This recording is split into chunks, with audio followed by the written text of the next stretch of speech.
All right. And we are live. Welcome to the Iron Lords podcast, episode number 71.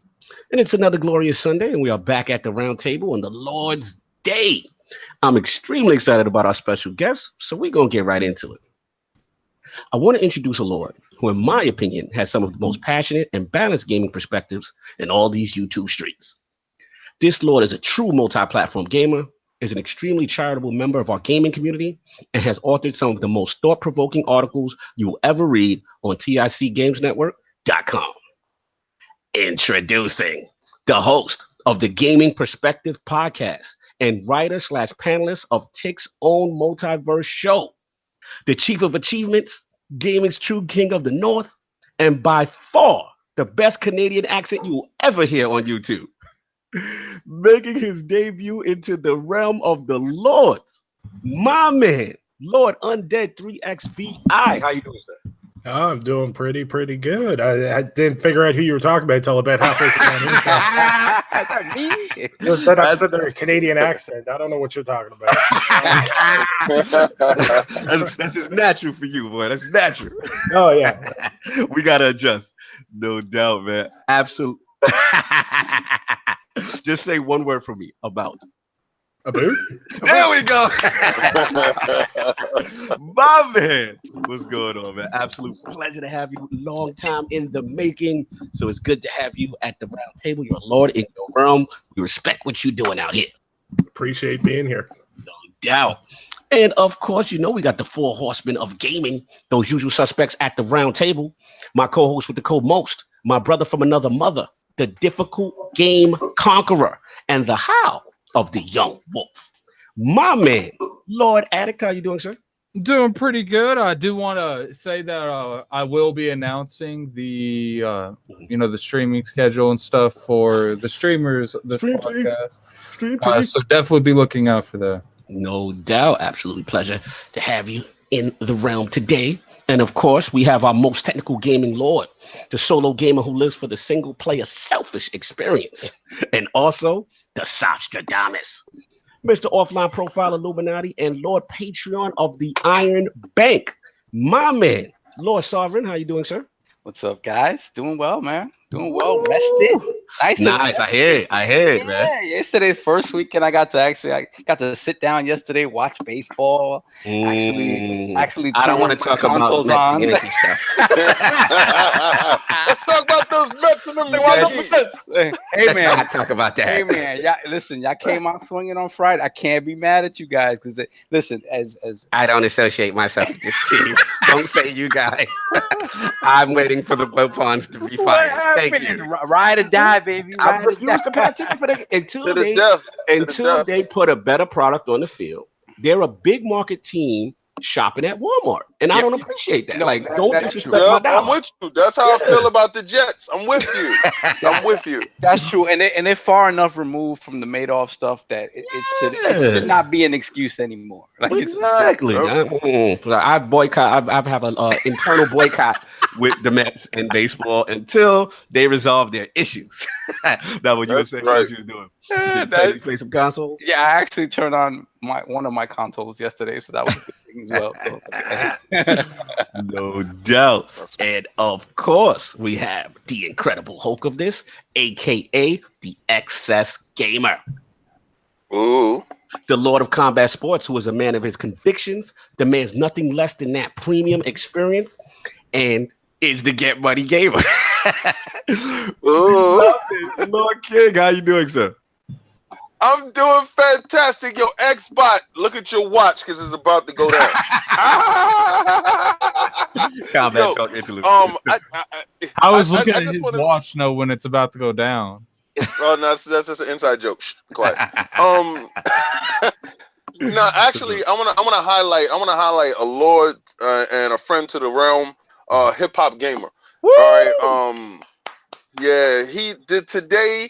he was on the Lisa Evers show on High 97 this morning, talking about the gap in gaming and hip hop that is brought together and how the culture is pushing our genre forward. You know, San Diego Comic-Con is going on right now, and we are a part of that because they show a lot of video games there. We get a lot of our material for video games from comic books and other mediums.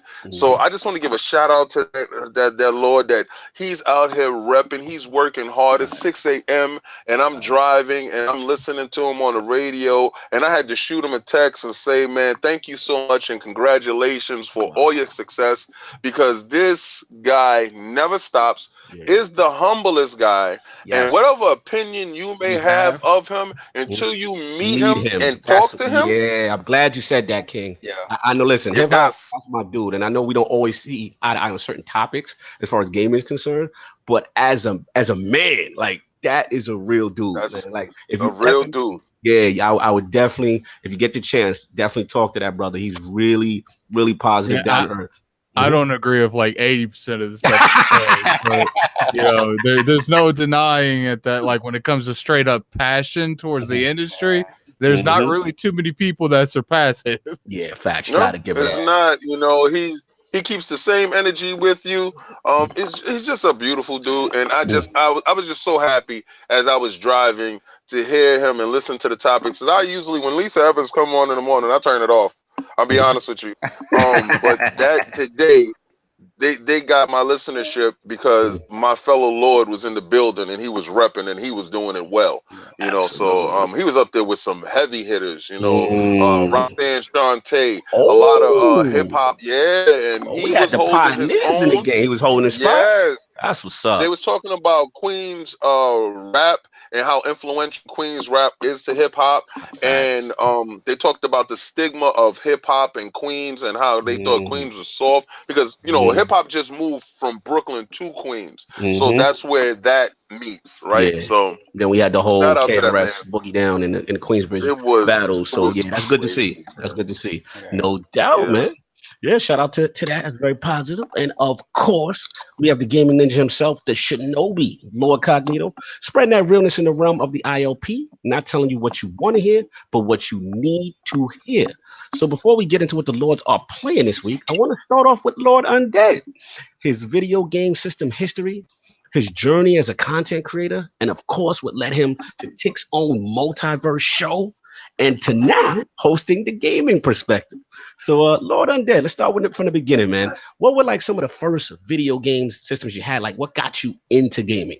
Well, the consoles weren't allowed in my house growing up because my older brothers were PC guys. Okay. So we started on. I started with PC, and I started with games like Heretic, Hexen, Doom, Wolfenstein. Oh wow. I was like 4 years old. They threw you in the fire early. There wasn't no Frogger. It wasn't that. No.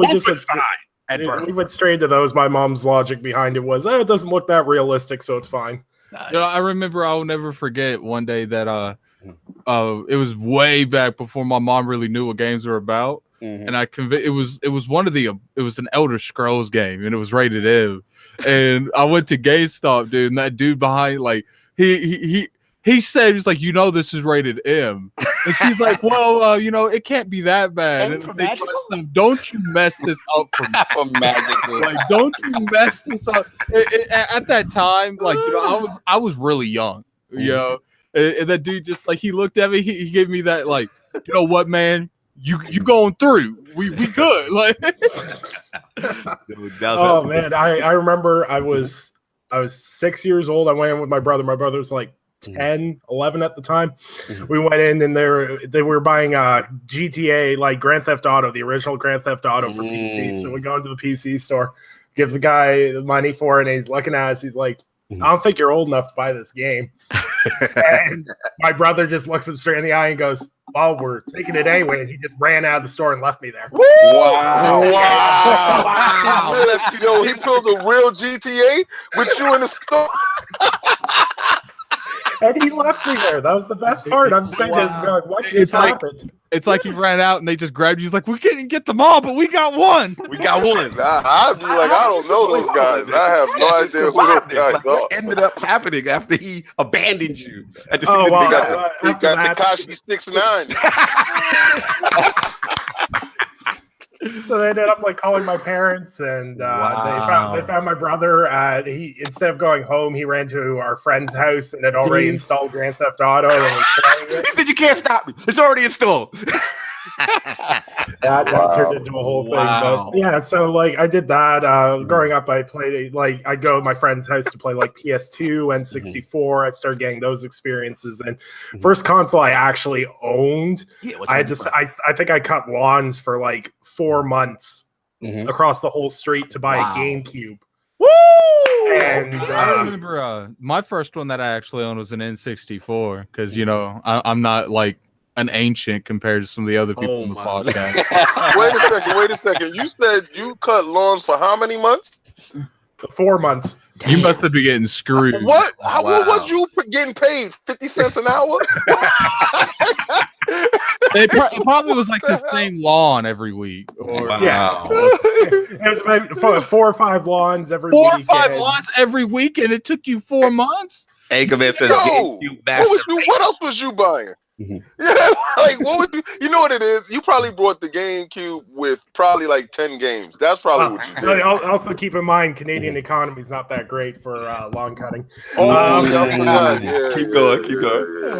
So GameCube was the first one. Give me some games for the game. Give me some standout Undead GameCube games. Luigi's Mansion. Oh, I'm about to say, if you don't say Luigi's Mansion, you're about to get kicked from the podcast. First games I bought and played on the GameCube was Luigi's Mansion, Resident Evil 4, and obviously like Mario Kart Double Dash, because if you got siblings, you need that level of physical abuse in your life.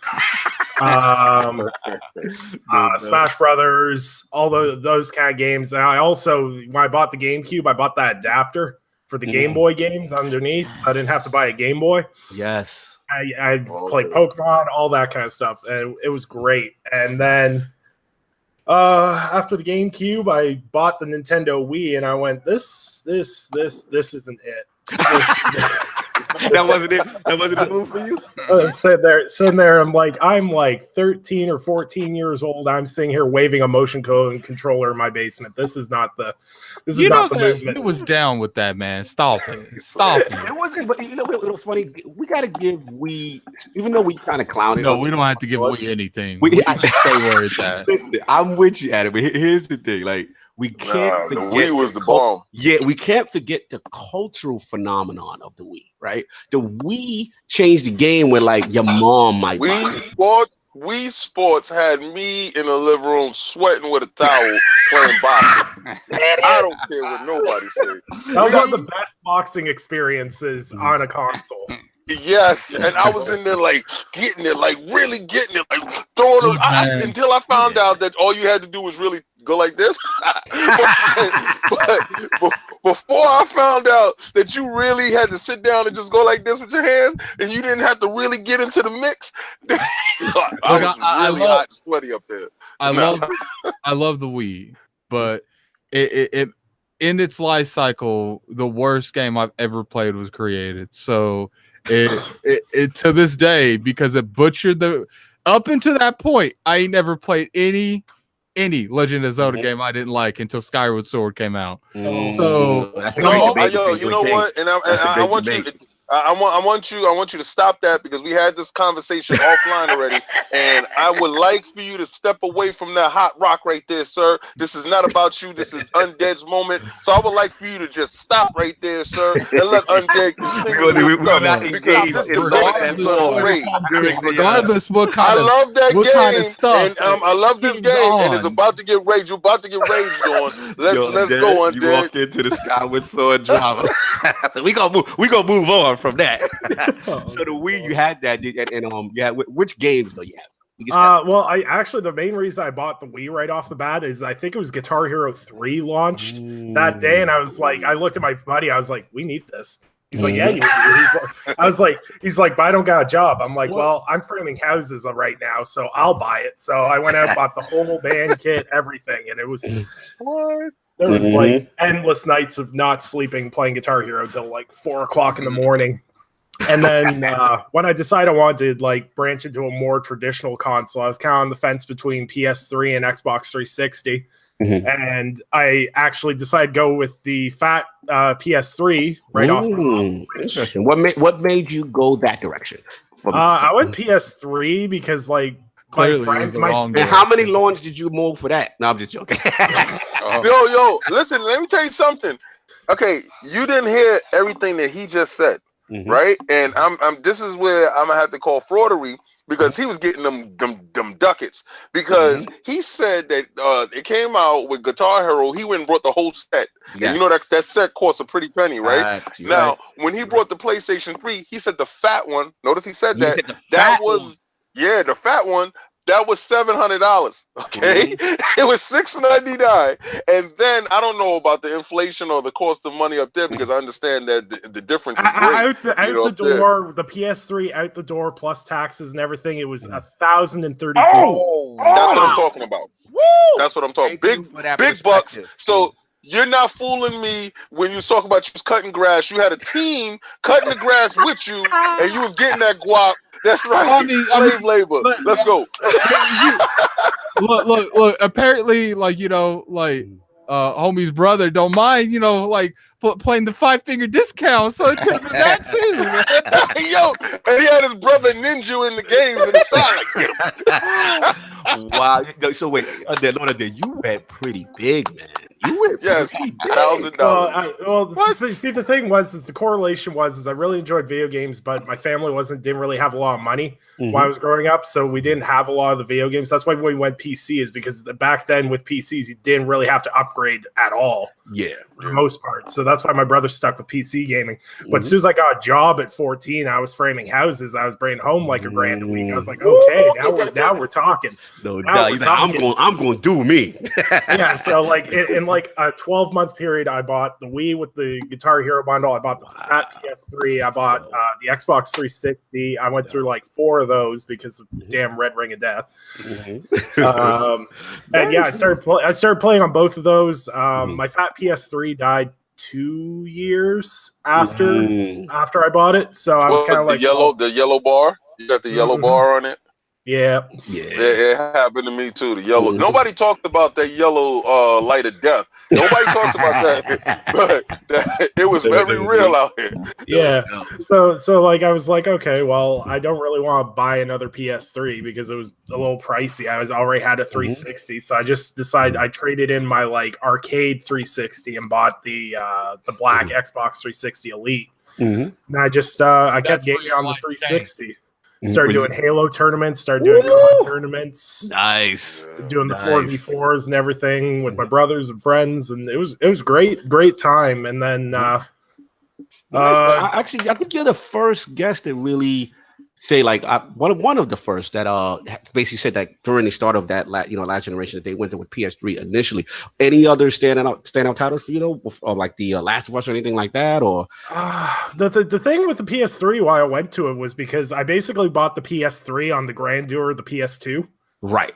Because it was like, oh well, the PS2 was an absolute barn burner, an amazing console. So it made sense. And like none of my friends had Xbox. I got you. Makes sense. And then everyone bought PS3s and was like, well, this is the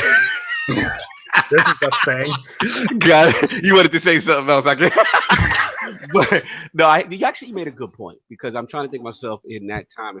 PS2 was fantastic. It definitely had it. And you probably kept the momentum. It reminds me of parallel to like a lot of the 360 guys that kind of kept the momentum and stayed loyal to the Xbox brand and go into the Xbox One kind of deal. Kind of, you had almost a similar mentality with the PS2 going into PS3. Yep. And I ended up doing the same thing with the 360 going into the Xbox One. I was actually one of those people when they were like, oh, it's always online and everything. I'm like, groovy, I got good internet. I'm with this, whatever. No doubt. Did this man just say groovy? Yes, he did. Yo, shout out to did. J Yes, Bone he did. Boy in the chat. He said the PS3 looked like a George Foreman grill. Wow. It did look like a George Foreman grill with the Spider-Man logo. But But the I'm not Spider-Man gonna logo front. was clean, King. Yes. When you nice. opened it out the box, though, how it felt like you felt that you got your $6.99 worth. Oh, no, like when you absolutely. pulled it out, And it yeah, had the all the sheen. money It was there. very shiny. It was And now the fat one, didn't that one? Correct me if I'm wrong, King. Was that the one that had the backward compatibility, right? Mhm. Yep. Yes. Yes. And it had The the touch PS2 buttons built at the top. into the PS3. Right. Yeah, And it had a let- whole PlayStation 2 inside. Yes, Like, and yeah. let's also remember at launch, because there was a big lawsuit after this, but Sony removed it. Sav, help me out. Didn't they have Linux as an OS in the PS3? Yep. No, you can add it. They had it so you can add can add Linux to it. And Yeah, well, they- you have the option. Yes. right. And when they removed it, then people sued because people sue for Yes. anything. Yeah, they're like, yo, you sold me under the pretense that all your systems would have this, and then I guess as they came out with later iterations, they removed that functionality as well as the backward compatibility. This is why you could tell the mentality of the PlayStation. When remember they got burnt before, so that backward compatibility stuff, they went the hardware route with it instead of software, and they put it inside the box. And they noticed that the attach rate of these guys playing older games wasn't there, so they removed it. So you can understand why all these new systems, they don't care about going backwards because they got ripped already a new one out of doing that, so they don't care. They can't do it software wise. Cool, man. Tremendous history, man. Loving these systems, these games. Took me down PS3 lane, man. It's that one of the first guests that really, rocked out very hard on. That's what's up. And then you obviously transitioned to the PS3. So I know we've been talking a lot about Canada and gaming in the North. So explain to us, Lord Undead, like give me the whole vibe from, obviously the most of the lords here are not from Canada, like as far as gaming. And I believe we asked Kofi this question as well. Like, what's it like just gaming in Canada? Like, let's give us some. It's like gaming in the States, except with worse internet. Really? It's Lord Kofi's actually been complaining about the internet here lately. Really? Yeah. Our internet can be trying. That's I've got fiber where I'm at, so I'm good that way. But that's bad because American internet is not the greatest. So if you guys are worse than ours, we both need to work together and limit that stuff. But I don't know. It's a different vibe in Canada. Like I don't know, because like I didn't join social media till like the later stages. Like I didn't join social media for like gaming stuff until like after Xbox One, PS4 launched. But like it was always like where I lived, it was always like it was cool to be a gamer. Like that was fine. Like if you went to school and you played video games, that was fine. Yours fine as the guys that played sports. I did both, so it's kind of like the best of both worlds. Oh, what you play? What you play? You better play basketball because you're 6'7". I played tight end high school football for 4 years. I did MMA for 6 years. Wow. Wait, your school had MMA? He said the school. What? I would time out. You gotta see my face. I said, what type of school did you go to? And I gotta get my kids to Canada yesterday. So, combat sports for school? Wow. No, I did a lot of things. Like I did I started doing I started karate when I was 4 years old. That's what my mom put me into because she didn't want to put me in hockey or anything too stereotypically Canadian. Yeah, I was just about to ask you. Like, you just answered my question. I was like, how did you avoid the hockey influence? Because a lot of my friends, like my family's Irish immigrants, so like they don't feel the whole hockey vibe. They're more the combat sports vibe. Ooh, yeah, yo, shout out to your parents. Shout out to your parents. I'm gonna give you a shout out to your parents. I feel that. Irish immigrants, they're about that. You don't even want to see my house during a Conor McGregor fight. You don't even want to see it. That's lit. Yes, I do. Yes, I do. Trust me. Yes, I do. I'll be right there in the middle with y'all screaming and yelling. Yeah. In the chat, man. He said hockey is expensive as hell. It's true. Like to put your kid in hockey up here. Like my niece is going through hockey right now, and it's like $4,000. Put your kid through a season of hockey. Like nobody got time for that.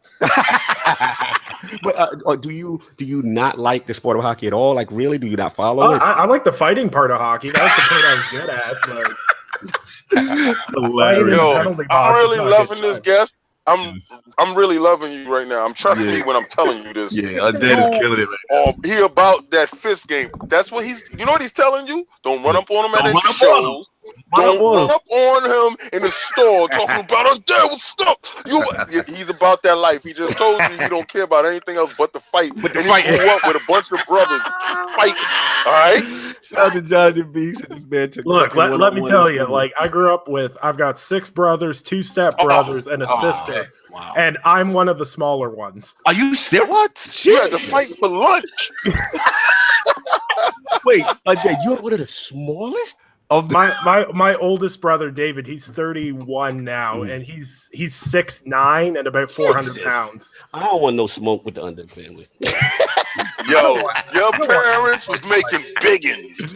That's right. Up, man. I feel sorry for my mom. My mom's only 5'1". Like I give her full credit for having put up with all of us. Salute, man. So yeah, man, that's dope. The Canadian experience, getting some inner knowledge behind the scenes with Lord Undead. Let's get into like the YouTube journey. So obviously, where I first came across you, introduced you to, was Lord Anchorman on the Multiverse. So how did that start? How did you get to know Lord Anchorman? Okay, so Anchorman I met through on Facebook because we used to be part of a Facebook group called We Game Here. Oh yeah, I heard about that through Addict. And we used to go back and forth all the time, and basically me and him became friends because we were both Bethesda fanboys. To I have to pick you off the show now. All right, I'll talk to you guys later. A lot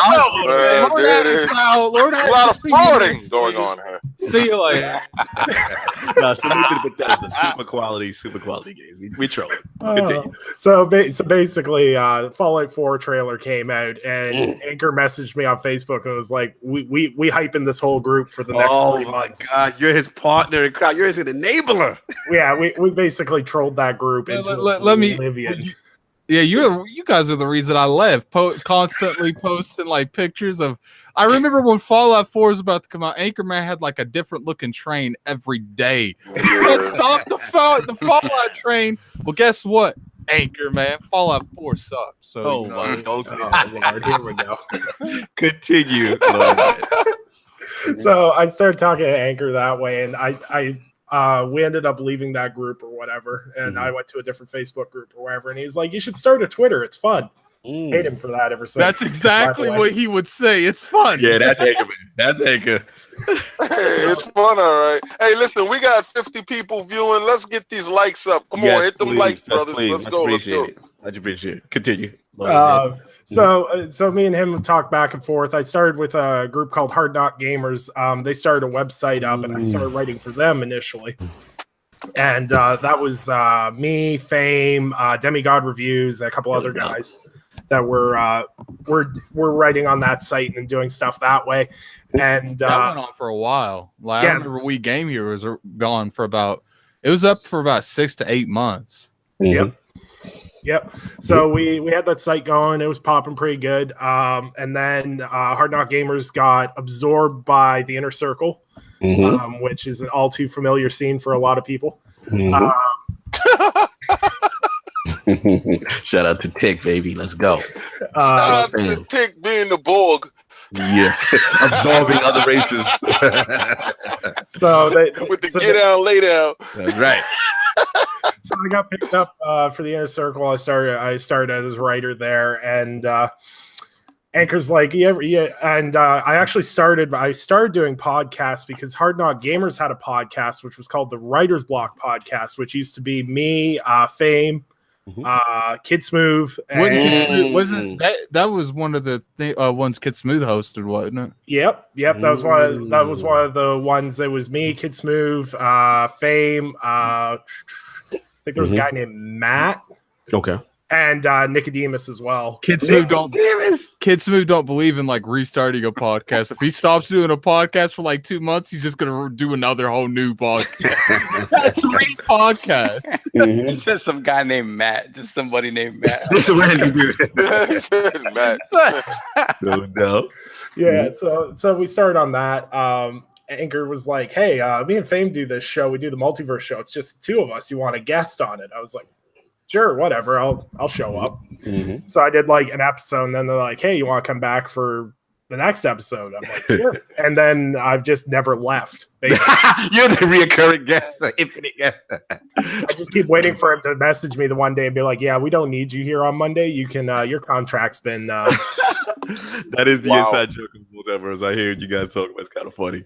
Dope, man. So did obviously, we have now what we know you for is the gaming perspective. So I believe we got our Lords Eric Jackson, Rage Virus, and of course Lord Editor Sam Tolbert, who is on a lot of podcasts, by the way.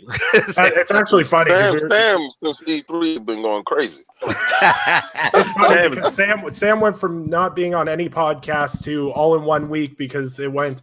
Me and Anchor was talking. He was like, "Oh, you should have Sam guest on your podcast." I'm like, "Sure." So we had Sam on the podcast. I was like, "This is great. I want to get this guy on my podcast." So I messaged Sam on Sunday. I'm like, "Hey, you want to become part of the podcast or whatever?" And I'm waiting on a response. And Anchor messages me and goes, "Oh, we just got Sam locked in for Multiverse Tick podcast." I'm like, "Oh." Well, let's see how this goes. And Sam's like, "Yeah, I'll take on a third one." I'm like, "You the man. You are." So big. I do 2 podcasts, and I feel suicidal multiple times a week. So I cannot even begin to understand. Dude, that Lord Sam is a beast. Like, not only is he doing like 3 or 4. I'm convinced he doesn't sleep. I'm really convinced. I'm convinced that people don't like. I'm convinced that he's actually a robot. Like, yeah, I mean, I never saw him sleep in the house. I know he was always working and always he up. doesn't sleep. He recharges his batteries. Know what it is? You know what it is? His hair sleeps for him. So when his hair is down, it's sleeping. Is it like built up static electricity that just keeps his whole body on? Lord Sam. No doubt. Oh man, it's true though, because like I'll put an article pending at 3 a.m. I'll DM him and be like, "Hey, this article's synced for you when you get up." I'll get a message 5 minutes later. "Oh, it's posted." Yep. Oh yeah. He's a machine. He's a machine, man. We love him. He's for real about that, man. Yeah, I'm telling you, so and a hell of a guy. Absolutely. So that it was a pleasure working with him at E3, and hopefully more future things we have planned with Lord Sam, man. Great dude. Great team you got with Undead, because you got Lord Eric Jackson, who I actually really enjoy his perspectives on Twitter. Friend of the realm. Friend of the realm as well, and Brap. And then, of course, Lord Rage Virus, who I'm just getting to know. Yep. And really cool dude. So what kind of, like you just said, so you got the Sam part. So then let's bring in, how did Eric Jackson and Rage Virus come in? Well, see, the original idea of the gaming perspective, because I bounced around starting my own podcast with Anchorman for a long time, and what I wanted to do was a revolving panel of guests, basically. Okay. And then I started to realize how much of a pain in the ass that would be to get guests every week, especially multiples, and then not have cancellations and everything else. Yeah. So what I decided to do is I get a core group of guys that I want to get on a podcast, invite them for a one-off, and then see how the vibe was. Yes. So I got Eric. Rage came recommended from Anchor because we have a multiverse, and he was like, "Hey, he's Canadian. You Canadians get along." Why that's got to be the requirement? I love it. So we got it on. Me and Rage hit it off. Me and Eric have always talked great. I've been on Brap once or twice, and it was always great. So getting Eric on was fantastic. And then it was just the stars aligned right to get the exact people I wanted for that podcast, which is fantastic, because I didn't think it would be that easy. Like, I was figuring it'd take me about 10 episodes to iron out who I'd have on my panel, and it literally solved itself in 2 weeks. No doubt, man. That's a great group, and I'm looking forward to the journey, man. You guys getting started. When I seen the lineup, I said, yeah, that's going to be something. If they stick with it, that's going to be something, because you got a little bit of everything, different perspectives. And I love the name. Like, tell me about the name Gaming Perspective. Well, originally what the gaming perspective was going to be, it was back when I actually thought I was going to have time to do a YouTube channel. I was going to do like a Friday topic breakdown every week, and that was going to be what I was going to call the series. And then I sat there and went, that's actually not a bad branding for a podcast. I like it. I was like, no one else does podcasts on YouTube, so this is like a totally original idea that no one else has ever had. The lane's wide open. There's no competition in this field. You're funny. No doubt. That's what's up, man. I love it a lot. Like I said, it gets people to think. And like I said, one thing about you on Twitter that I like, you're one of my favorite follows, because I think you're bold in reference to saying things that need to be said that a lot of people, and I don't necessarily consider you like a person that follows the trends and stuff like that. You'll say what I feel is important. And definitely, like I said, if you're not following Lord Undead, please do, man. Really, really cool Twitter follow and just good dude. So this is a personal question, Lord Undead. Tell me the whole meaning behind the name. Like, where did the Undead and the 3XVI and okay, so this goes back to the 360 days. Okay, this is so originally my Xbox gamer tag, which I think Cal won't kick me off the podcast if I say this. It was originally Pwn Your Nuts, PWNUR. And that's what I used for when I was playing Halo competitively. Mm-hmm. And a couple of me and my friends were like, we should make a clan. Mm-hmm. Like, okay. Mm-hmm. I was like, so what should we call it? We're like, I don't know. And like I can't remember what the theory was. I think it was like the 3XVI was supposed to be 6, and then you're supposed to use the 3 to multiply the 6. My one friend came up with it. It's supposed to be 6. Oh my Lord. It was the most convoluted clan tag I've ever seen in my life. But we all threw down our $20, and like 9 of us changed our, like there's myself, there's my friend who's Beyblade 3XVI. There's a bunch of like, 3XVIs there's all right variations. now. Like a lot of those guys don't game anymore and whatnot. But we were pretty solid back in the competitive days. Won a couple $1,000 doing COD tournaments and everything that way. And that's what's up. Traveled stateside, did some MLG events, and you a hustler. Oh, he do this. He's a hustler. So what I'm hearing is you're the one that carries Anchorman through. Pretty much, he's the best. But Anchorman's talking that smoke. This is the guy we got. Basically, I'm the guy that Anchor when he talks trash. He's like, "Hey, you good at this game? Yeah, we good." Yeah, the fraud has been exposed live on the air, and you know what? That kind of makes sense. When I called out your boss against you. He said he does carry. When I called out your boss, and I was going at your boss, I noticed that all y'all was stepping up and trying to shield the boss because he really can't game. Look at him. Look at that damage control. I got the strategy and they got the kills. Yeah. I'm not kidding. Like when we play Rainbow Six Siege, there was a game we were playing Rainbow Six Siege. It was me and the Multiverse guys, and we're playing or whatever, and we wrapped up the game. It was a complete sweep. I was like 9-1. Anchor was like 0-1, but he had more like spots. He spent the whole time on cameras. He had more points. So he spent the whole time like he's there. I got the strategy. He said, Anchorman's a snitch. He's an informant. This man had more points than me. I had 9 kills, and this man had more points than me on spots. And he literally says to me in the party, he's like, "Well, you might want to step up your game then." I'm like, "What?" Sounds like Anchor. Wow. I'm always the backup guy, and that's the same thing as like when we wanted to do Rainbow Six Siege against you guys, and he was like, "Oh, that was a setup." Disclaimer to that was a Freudian challenge.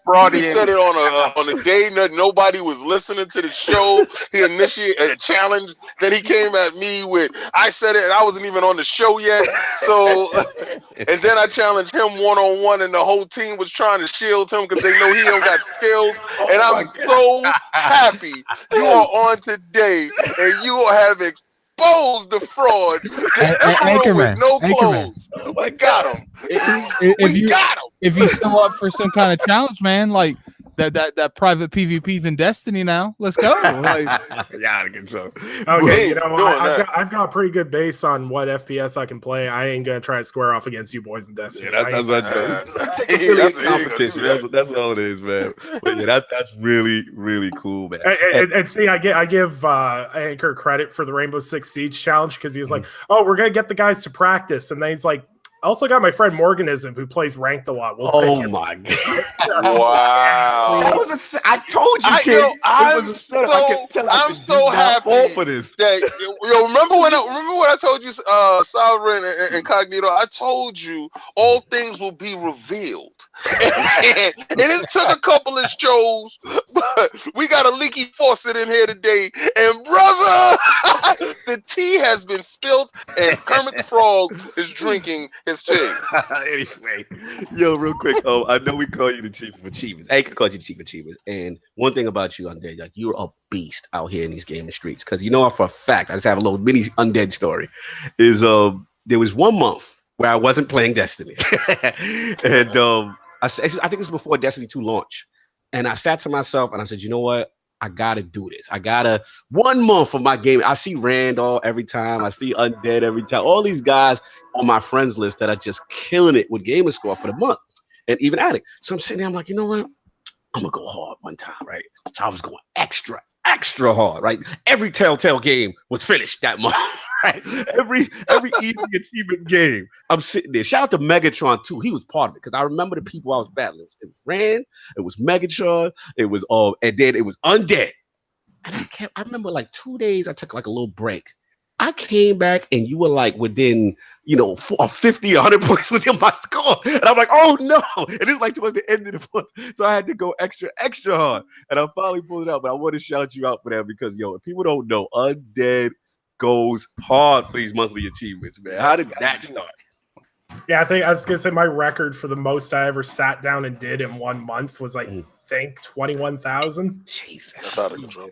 And that was for a charity thing, so that's the only time I can justify sitting down and doing that because that requires way too much coffee. Way too much coffee. That's not control. Sovereigns are like, no, no. Sovereign not about that life.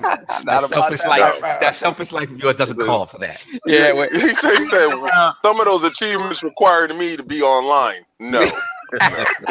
Definitely not happening. And last but not least, we ask every guest this: Lord Undead, your top 5 games or franchises of all time. Let's go. Good Lord, I should have prepared for that. Let's go. I'm gonna go Hitman for number 5. Metal Gear Solid for number 4. Okay. Boy, like stealth. Oh, huge stealth. You and Sovereign will be friends. Yeah. Stealth. Splinter Cell's number 3. Yo, all stealth over. Sovereign's loving you right now. Number 2 and 1 are gonna be tricky though. So the Tenchu. That's what the Tenchu. Yeah, Tenchu. Where's Tenchu at?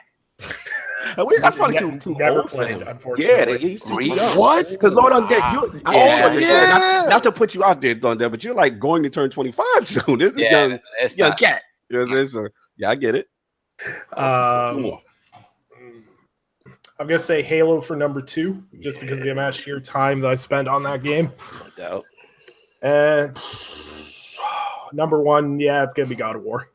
Wow. So now let me ask you, you were God of War like from the jump, even before this latest one? Yeah, God of War. Like me and my brother beat God, like the original God of War. I think we beat at least 10 to 15 times. Wow, tremendous. Hold on, we have a violation in the chat. Rage Virus said Tenchu is in the bushes. We have to now remove him from the chat. The moderators attack. He said throw Tenchu in the bushes. Y'all know what to do, chat. Attack that man. I'm sorry. I'm sorry. Tenchu. I'm sorry. That is the ultimate ninja game. When all the ninja games were doing crazy magic and all crazy stuff, that game brought ninja stealth into it. And that was stealth before Metal Gear Solid. Yes. And then the last one I had that I remember was the Xbox one, the 4-player co-op one. Remember that one? But anyway, that was lit. But yeah, shout out. We know we're just playing with you, Rage Virus, but don't you dare say that again. Anyway, fantastic history, Lord Undead. Love what I'm hearing. The games was lit. The history was lit. So we're gonna get into what the Lords have been playing. So what have you been recently playing, Lord Undead? What's been going on in your Xbox or PlayStation?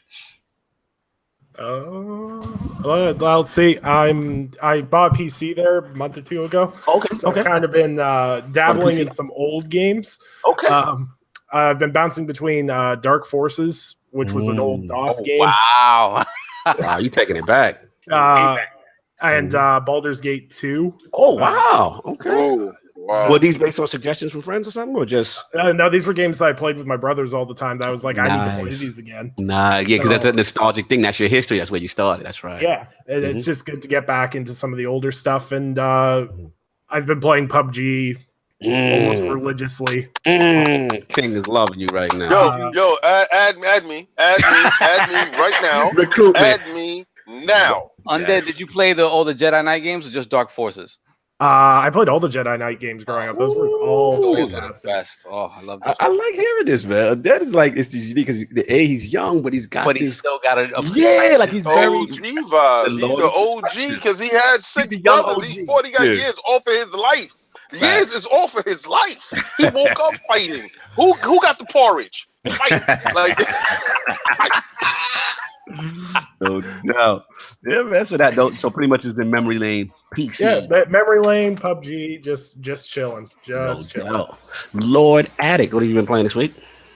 Pretty much Halo Wars 2 and Fable. That's all. Nice. Like, see you going hard on the streams. I've been playing a lot of Halo Wars 2 because they just did the final patch and pretty much made it to where if you want to win a game, just go for a bunch of Hornets. And that's all. Like, no doubt. Lord Attic, you boning up on your Fable, getting ready for that new Fable announcement next year, getting ready for that. That's what you feeling in your bones. Well, I do feel like I'm gonna play them all again, but I got to see exactly. Like, I'm not saying the new Fable is gonna be bad. I'm just saying that I'm a little skeptical of people who race cars making a game called Fable. And that's nothing like bad against them. It's like the person that Undead. You know, when Lord Richard was on, he said they have people there that they made open adventure games. Like everyone that makes a game like a racer doesn't mean everyone only has made a racer. When people when you see people make a racing game like Forza Horizon, they're like, yo, we're making an open world action adventure game. You just like scratch your head like, what? Like, I get it. Yeah. I get it, but maybe they might bring something different to the genre that hasn't been done and open the minds up. So I don't know. Hey, listen, you know what?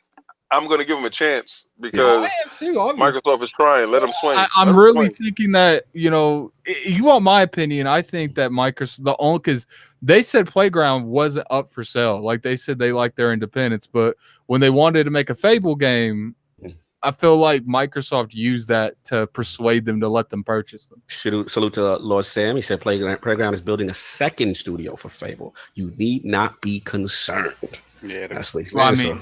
Sam is so hard in these streets. Look, Lord Sam. All these studios keep screwing up my beloved franchises. Final Fantasy is pretty much dead.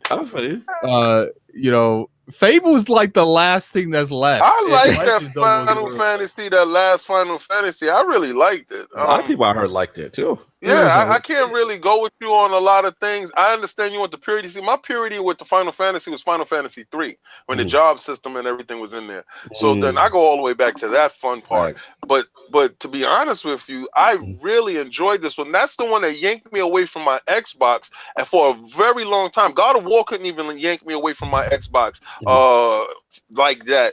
That yanked me away, and you remember we was going back and forth talking. I'm like, yo, I gotta go because I gotta play on this PlayStation. I'm be alone in the void. Oh my! I gotta be in the void. I was in the void. Seriously, to be honest with you, when they came out with the app and I was able to talk to you guys about being in the chat and playing, that's the same time that stuff came out, and that was the best thing for me. So I can the FOMO was gone. So I could play my Final Fantasy while talking to Hot Monkeys on the Xbox, and that took away that problem. So I like the game. I thought it was nice. This is just my doubt. No, I get where Addict's coming from. You know what I'm saying? If it's my beloved franchise, I definitely, you're always gonna have your antennas up. Yeah, and who's doing what and yada yada yada. Yeah, don't touch that. Yeah. Exactly. Lord Soft, what you been playing this week? Now that you got a chance to turn on consoles. Yeah, well, I mean, I've been playing a lot of the Hollow Knight on the Switch, like that. The Metroidvanias, man. Like once you start opening up things, and then you remember where certain things you couldn't get to before, and you have this, and then that opens up a whole can of worms. Like, man, you just get lost. And that game is great. Control super tight. Atmosphere of the game is beautiful. And then on home consoles, I turned on my PlayStation because I had an itch to play some MLB The Show. And then I remember like a month ago, I had gone hard on getting back into Horizon Zero Dawn because I had left that. Once Zelda came out, I sort of left it in the rearview mirror. And then, that game, I had my issues with that game in terms of like the gameplay getting repetitive, just certain things about the world being super empty. But again, it's a post-apocalyptic world, but it's a beautiful game. But the two things that game does really well is like character interactions, like conversations between characters that, it really brings out personalities and the story. Yo, the chat is going in on you right now. They Yo, I'm noticing sleep icons, Verizon many yawns. I'm watching it. I want to know, when did this happen? Because it's like the worm. But I'll say this. But this is the thing, though. Like everybody said that. I've never said that there's parts of that game that got boring. Now, I will say this: that story, for all of you who stopped playing, and for reasons that I completely agree with, that story is bonkers. Oh, okay. So it's a slow burn. Like the story is Skynet, but on some other level. Like the story, it's worth it to beeline the story and forget about everything else. You know what I can't wait for? Yo, he said Fable Connect. Oh, I'm done. I'm done. Chat is out of control. What are you waiting for, Attic? I'm waiting for Moonlighters to come out on the Switch so you guys will actually play it. Wow, that may be true. But I do want to. I do want to get. I'm not playing that on my Xbox at home, and I got. I do want to give a game like a little bit of a shout out. Like shout out to that 20XX game. Like if you guys got that's a really good game for this. Yeah, Battery Stable. That's the dude right there. We got a chance to meet him at our PAX, and King was making fun of me my bad platforming in that before you're taking the footage of that would be at. That's so hilarious. So just basically the gist is give it a chance. Give the story to forget about the rest of the stuff. The rest of the stuff does get boring and repetitive. The story, it's lit. Beeline the story. Okay, I'm on it. Now you got my attention back. I definitely got to get back to that. All that stuff, man. No doubt. Lord King, what you been playing, man? Oh boy, let's get it. Yo, that Destiny is lit. It is so lit. It's so lit. It is so crazy right now. Shout out to the clan. All right, if you're not in ILP's Iron Lord podcast clan on Destiny, there's something wrong with you. I'm going to tell you right now, I want you to go there. I want you to go to your Xbox. I want you to add me. I want you to add Attic. I want you to add Sovereign whenever he's on, and Lord Cognito. Contrary to popular belief, I am not the only ad man. So stop, yelling at me, talk about ad. I hit Rage up. I got him. Well, a couple other people hit me up. All right, I want y'all to get in. All right, let me tell you something. We have some serious tryhards. I'm gonna give a shout out to young Chris. I'm gonna give a shout out to T4. These guys already got the Black Spindle with the catalyst almost complete. They're savages. Our team is running so hard. They hit the ground running, and we play crazy. Shout out to Punk Edition in the chat, man. I don't know because I don't even have the gun. I don't have the gun. I was trying yesterday, and I did 8 hours trying to get that gun. 8 hours, okay? I want you to understand how my day got folded. Sitting, and majority of that is sitting there waiting for that damn instance to start. Yep. Yo, it is crazy. And when it does start and you kill a dude, you feel so vindicated when you get into the world. It is the wildest jumping puzzle. If you can't jump, don't do it. You're not getting the gun. You're not getting the gun. Well, I heard. Just sit on the floor, Cognito. Yeah, that was for me. That was a shot for me, and he's right. But I did hear. You're not sitting on the floor. It can't put no I heard. Shout out to Lord Kaibatsu. I did hear from a good authority that there's a way to get past all the entire segment. So and once he found out, I'm gonna try it today. You don't even have to do. You don't even have to do those jumps. Yeah. All right. Well, also I was playing PUBG. PUBG had a big update, and Death and I got in the world, and I just got killed. It was something crazy that happened yesterday. Shout out to Death and Hot Monkey that's always down for that, and L Boogie who's always down for that smoke. That's the other clan on PUBG. And listen, shout out to the stream team. You guys already hitting the floor running. Y'all keep blowing up my phone every time I'm asleep. I have to put y'all on mute. I got that chat on mute because you guys go in. Snaldo, you're the man, 100%. I got to give you a shout out. But please, Destiny is back. That feeling is bear. What did I talk about last week? What did I talk about last week about putting stuff into the game that creates mysteries for people Yes, that you said keeps that, you engaged? You said that This stuff stuff- during the Eric joint. Yeah, you said that too. I was like, listen, man, this is not a big thing, and this is stuff that was in Destiny 1, and this is what got you guys hooked in to begin with. Give me something, and I don't have any idea why it's there. Just follow the breadcrumbs into something, and then you have people posting videos about how do you do this, how do you do that, like man. That's what creates it. That's what you create. That's how you create do it. You're right. Game. Sostradamus, you are correct. You literally said it word for word, and then it just happened this week. But if that's what you got, King, I'll jump in real quick. Same thing. I'm done. Yeah, same thing. Destiny 2 pretty much all day. We just talked about this on Flashpoint with Lordy Bontis. It's almost to that point where I'm getting back to becoming a full-time Destiny player again. And it's just what Saab said, just what King said.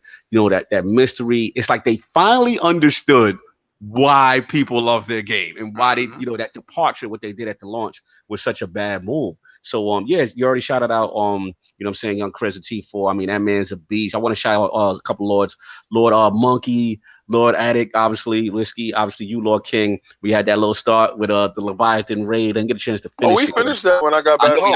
I finished it. You know what I'm saying? But y'all finished that. Shout out to Lord T4, man. That man is a tactician. He runs a tight ship as a Destiny player, and he's really cool to play with. So shout out to him. It's in the right direction right now.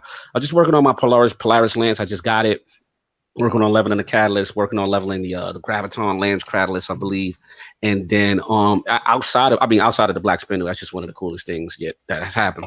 But also got a chance. I just got the invite for the Master Chief Collection program on making the game better. So I'm definitely excited about that. I'm gonna touch that this week. Shout out to Lord Dizzy. I'm gonna check out this Vigor game that he keeps raging about.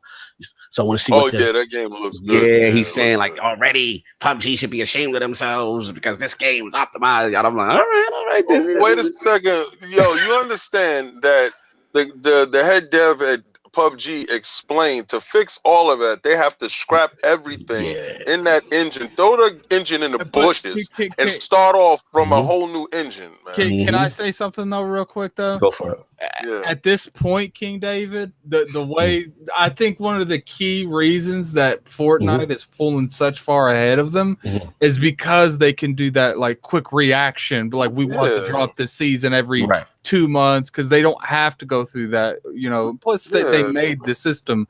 I'm really thinking that, if that's what they need to be able to do that quick reaction, they need to just take that L and do it. I just redo it. That's what I said too. I completely agree. And shout out to Lord Requeno for being an evil influence. Because he's like, yo, you didn't get the Octopath? And I'm like, nah, I really can't. Like, I can't justify it right now. Like, I got too much I haven't played. Can't get into the RPG right now. That's I can't. So I'm sitting there, I'm trying to stay away from it. Yo, Lord that Requeno, game looks so good. Yeah, he's like a pusher, King. He's like, yo. I was like, he ride hard for that Switch. So here's what he do. A lot of people that you don't think game in a manner that they do. Yeah. That guy is on this Switch, and I listen to the chat and I watch you guys all the time. He is a pusher for sure. Oh yeah, absolutely. Shout out to Cole. He said he's not digging it. So, yo, Octopath, I get you, Cole. And like I said, I'm just trying to stay away from it. I heard too many good things, and I got too much in the backlog to even touch it. So here he come, yo, and I'm like, yo, it's 60, whatever. I can't. And he's like, yo, free demo. So I go search. And I'm like, yo, it ain't no free demo, so I can't do it. So he's like, yo, here's the Nintendo account. You get it directly from the website with the direct link to your Switch. And I'm like, damn, got me. But then I got to download the demo. To be honest with you, like, I'm not saying that the game looks phenomenal, especially, my background in that genre. But like, I just be looking, I'd be like, yo, is that $60? Like, really? I get it. It looks phenomenal. But it's like at the same time, it's like, it looks like something I'd play on a 3DS. Like, possible. No, you know what? I feel what you're saying. That Switch games feel like they should be $40 max. It's like that's my problem. I'm playing like Zelda. You mean to tell me those games are the same price? Like, what's going on? Nothing, man. But I am going to touch the demo, Lord Requeno. You have enabled some BS, but I'm going to try to do it because I can't get out of free. Free is free. And he's like, yo, your stats transfer over if you do buy it. And I'm like, all right. Cole's going in. Cole's saying, don't waste your money. Wow. No, I can't say that. No, there's been too many people that I respect in this community that have like flaunted the stuff. Like, I'm gonna get it eventually. Everything. The only negative thing I've heard about the game is that when it comes to the paths, like if you think it all circles back to some big grand like thing, it doesn't. They're all 8 individual stories that don't necessarily coincide with each other. So there's no big grand thing you're doing. Yeah, you're not saving the world or anything like that. I was gonna say one of the main complaints I heard too from a couple of people was that some of the boss fights really drag out, like talking like 20, 30, 40 minutes of just Oh wow. But I heard You just the thank fighting you. mechanics are great though. Then again, Thank you. these fights, these people could have been either under level. They might not know how to really play the game. for sure. Addict loves boss fights, so I think that perfect is interesting. People sit there, they will be trash at a game. Then they'll, and I'm not saying anyone that made these let's hit these topics. I know I am chomping at the bit. Yeah, we gotta go. That's what's there. So let's get the poll done and into the topics. All right. So last week polls are in, and the people have spoken. With Microsoft, Nintendo execs, and games like Fortnite pushing the idea of cross progression, how important is cross progression to you as a gamer to have this feature? The winner at 63% in a fairly convincing 3-way ILP poll is the cross progression is the future of gaming group. Coming in at second place at only 22% was cross progression is an overblown feature group. And coming in at a very close third place with 15% of the vote is y'all just mad Xbox and Switch are losing MPD group. Thanks to all the Lords who voted on last week's ILP poll segment. What does Lord Undead think about this? Cross progression. I did a whole article on cross progression on how it was going to be good for the industry as a whole and everything else. I think it's the new wave. I think it's the future, especially when so many people are now buying multiple consoles. Like there's so many even casuals that now own Xbox and PlayStation. And like for me, cross progression, when I eventually get my Switch later next month, it's huge because like I play Warframe on Xbox, for example, and like I love Warframe on Xbox. It's fantastic. And if I was able to carry my progress over to my Switch and be able to play Warframe with my friends on my Xbox and then turn off the game, grab my Switch, hop on the train, and then be able to just pick my game up from there, that would be huge. Facts. That's what makes Fortnite on Switch so appealing. Exactly. I think with such a focus on mobile gaming and streaming, like Microsoft says they want to put everything on everything. And the Switch is such a mobile, like on the go device and everything. I think cross progression is almost a no-brainer at this point. And I still stand by the fact that PlayStation will bring back another handheld. And I think if they do, that cross progression's an absolute necessity. And I know they had cross saves for a lot of the games for the Vita, which was good. Which was very good. And I think cross progression is just a huge thing. I think crossplay is going to take a lot longer for the industry to adapt to, but I think cross progression is a good first step at making progress in that area anyways. No doubt. Shout out to DJ Singh in the chat. He said, "You're my favorite now, Lord Undead. Warframe for life." No doubt. So we're going to get into these topics. Like Lord King said, we move a little slow, so we got to pick it up a little bit. So I was going to set this thing off, and we're going to talk about Gamescom. And obviously, we know this is arriving. The Lords will not be probably most likely making it this year. We got another obligation we're going to hit, but there's still a lot of things going on.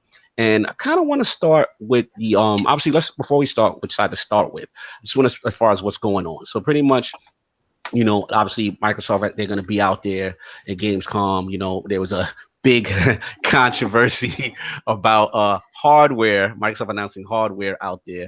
They got these Twitter streets in a tizzy. And I'll shout out to Tom Warren and The Verge going. It was versus Major Nelson and his personal blog post. So initially, I guess he had a blog post that said Microsoft would be announcing new hardware there. Then I guess they did like a Major did a stealth edit where I guess they realized like they didn't want to confuse people as far as there being physical hardware, but actually like bundled. Like I don't even really feel like it's fair to say a stealth edit. Like he messed up on the wording of his article and he corrected it. Like in my case, like that happens a lot, doesn't it? Like, I mean, I don't have too much of a big of an issue with the problem. The only thing I will give Tom Warren is that Microsoft has a history of this. This is not a precedent. They've done this a couple of times where they've had a post or something like that, and then you go back to the post and certain things change, and that's fine. That's fine as long. But his point is just own the mistake and just say like correction or whatever, which I don't have a problem. But Tom Warren did go extra hard, so I do see your point though. He went extra hard. Then you have like people like GameSpot like making the same article 5 times, just naming it a different article. Like, he's not wrong. He is not wrong at all. I'm just telling you what happened in this case. So pretty much that was that, and that was one big thing. And obviously with Xbox, they pretty much say they're gonna have like 25 games, diverse genres. They expected Forza Horizon 4 to be there, Ori Will of the Wisp, State of Decay 2, Daybreak Pack will be there, and then obviously for King, PUBG with the new mode will all be debuted there on what you call it, Gamescom. So that's pretty much for the Xbox presence, and then obviously the Sony stuff. So I want to start with the Sony stuff actually. So what do we think Sony could or would bring to Gamescom? Nothing. Anything that you might say? Nothing. Lord Undead. Let's start with look, historically, Sony doesn't really care about Gamescom historically. Okay. Mm-hmm. They don't usually unveil anything. I think we're going to see a couple of things. Like, I think we might see that Medieval remake that they announced, but they didn't bring back up at E3. I think Sony's going to release a YouTube trailers, like we'll see at a Paris Game Show, and that's all. I'm with Addict on this. Is they're not going to show much. Bring out Flute Man. Flute Man gonna show up where he gonna have a drum solo, and then he gonna shoot out the flute. And they're gonna show the same trick. Man, I choose you. And then they're gonna tell you to wait for PSX. Get out of there. It's over. Throw that in the bush. Throw PlayStation in the bush. All right, so that's pretty much what you got Undead as far as what you think they got to show.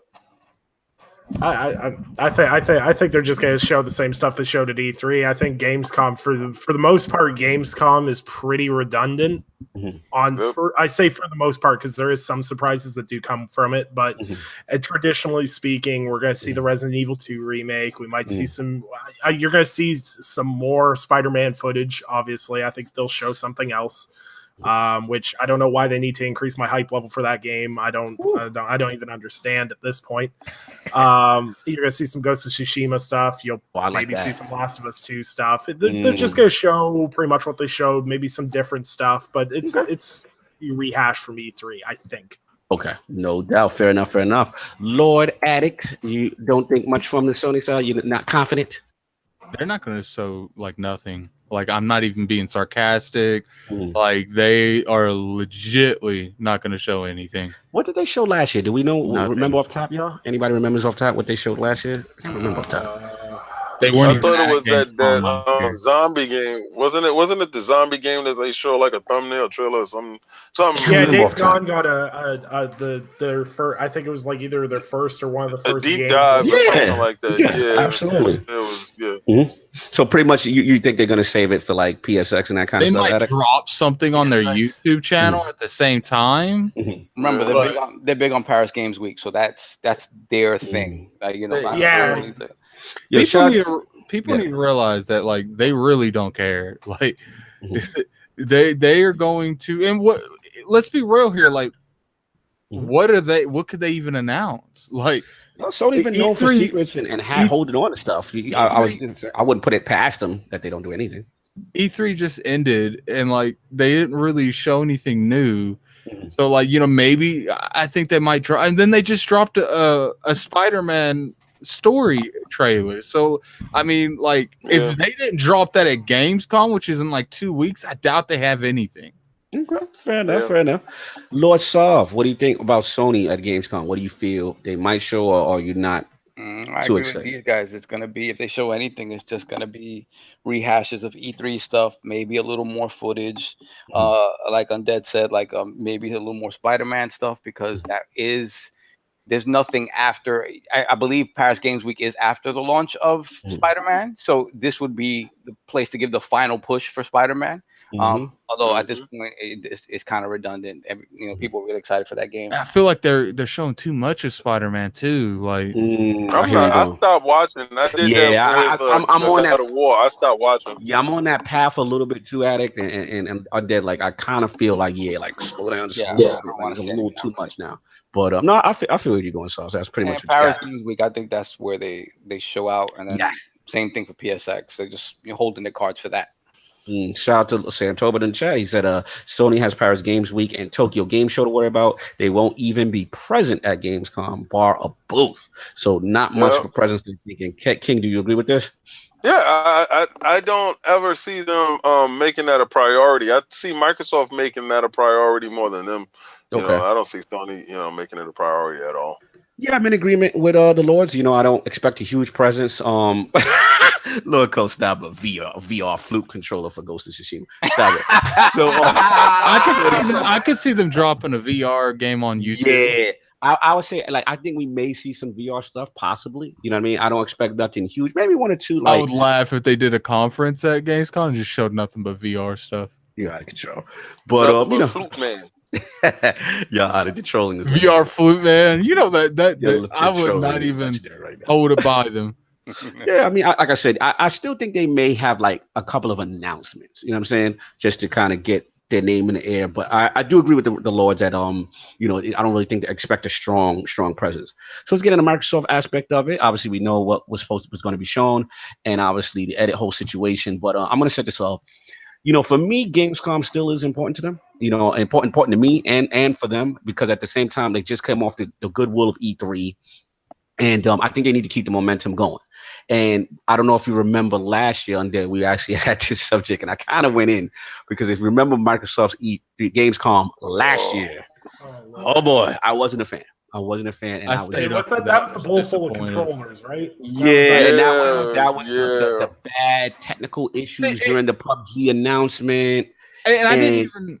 Oh, I was so upset. I didn't even mind the bowl full of controllers because that was coming to a different region, so they were and plus people get mad, and I'm part of it. I have stating that they just showed me and you was raging together, so I just keep that same energy. No, it's not that. Look, I can get mad that they show the same stuff they showed at E3, but people keep forgetting these are different regions. Like people need not everyone from Germany is going to watch E3. Right. Facts, and that's a good point. That's a good point. Especially the reason that the controllers was such a present at Gamescom last year is because up until that point, the design thing wasn't in Germany, and they announced that it was coming to Germany, and that's why the controllers was there to show the combinations of stuff. You know what's so cute after you get perspective after the fact, after you done raged off, is the fact that your tone has changed dramatically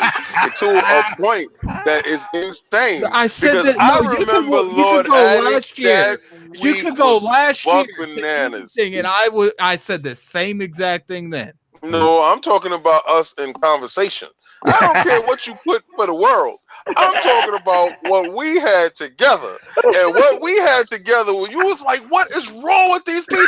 Why would they do the same exact? It's like they had a thumb drive and they put in the drive the flash drive, and they just got a one thumb drive and they bring exactly. That was your whole energy. Your whole energy was the flash drive. That's my personal opinion, but you could sit there and have a perspective of something that's not you. Okay, hold up. No, go for me. Come for me. Tell me if my energy coming at me for having a more broadened horizon when I look at shit. When I do look at stuff from a different perspective, you gotta have the same energy. What I'm telling you. No, see, and this is where you and I are different. The flip flop that you just did, you just did a pancake. You just flipped it over and say, but no, hold up. What's going on with the Addict? It's the same thing I have. I imagine I said from the perspective of me, from no, watching this E3. Addict seems very similar to me. When you first see something and it aggravates you, you'll fly off the handle about it for the first 24 hours, and then when you take a step back and you look at it, it's a different vibe for it. Like it's So we got to give it a 24 hour. Like, so you one of those people that commit the murder, then be remorseful after, right? Like, man, I'll give you I a should quick have example. did that. When I was covering defiant all the E3, way through. when I was covering E3, I was sitting there watching the Ubisoft show. I had to sit there, watch that damn dancing panda and everything, and I'm sitting there. I'm sitting there going, "It's fine. It's not worth it because Splinter Cell will be here." Oh my god! I felt the same way. I was like, you was willing to suffer through that. They get everyone on the stage and they're like, "That's the Ubisoft press conference." I have never sworn so much in my life. I threw my headset. I was mad. I was angry. I went on Twitter. I made 6 tweets, and then I sat there and went, "It's not that big of a deal." Then I got mad again. It's just it's a rage cycle. I get where Addict's coming from on that. Like, it made sense why they did what they did, but it's easy to get memed on Twitter. It's fine. No, I'm gonna tell you this. If they do the same exact thumbnail crap this year, if they do the same exact trailer and the same exact thumbnail crap this year in a different region, I'm not gonna. I listen. This is the same energy. I'm not gonna stand for it. No, show me something different. I don't buy that. I don't buy that. You know, that different region stuff. I don't buy that at all. I mean, it's E3. If you're a gamer, I don't care where you are. You're gonna find a way to watch it. But here's the thing. When you're doing that, you can't assume that everyone in that region watched E3. That's true. Right, but you're not gonna regurgitate the whole thing. Right. Put a little extra to it. Yeah, jazz it up, fix it up. They didn't even change the order.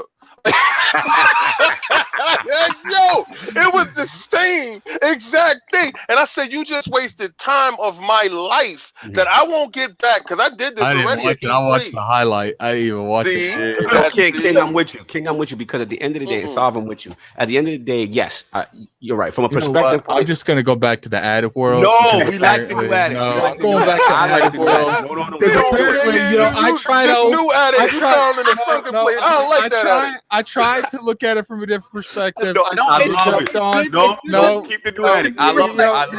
No, throw that Addict in the bushes.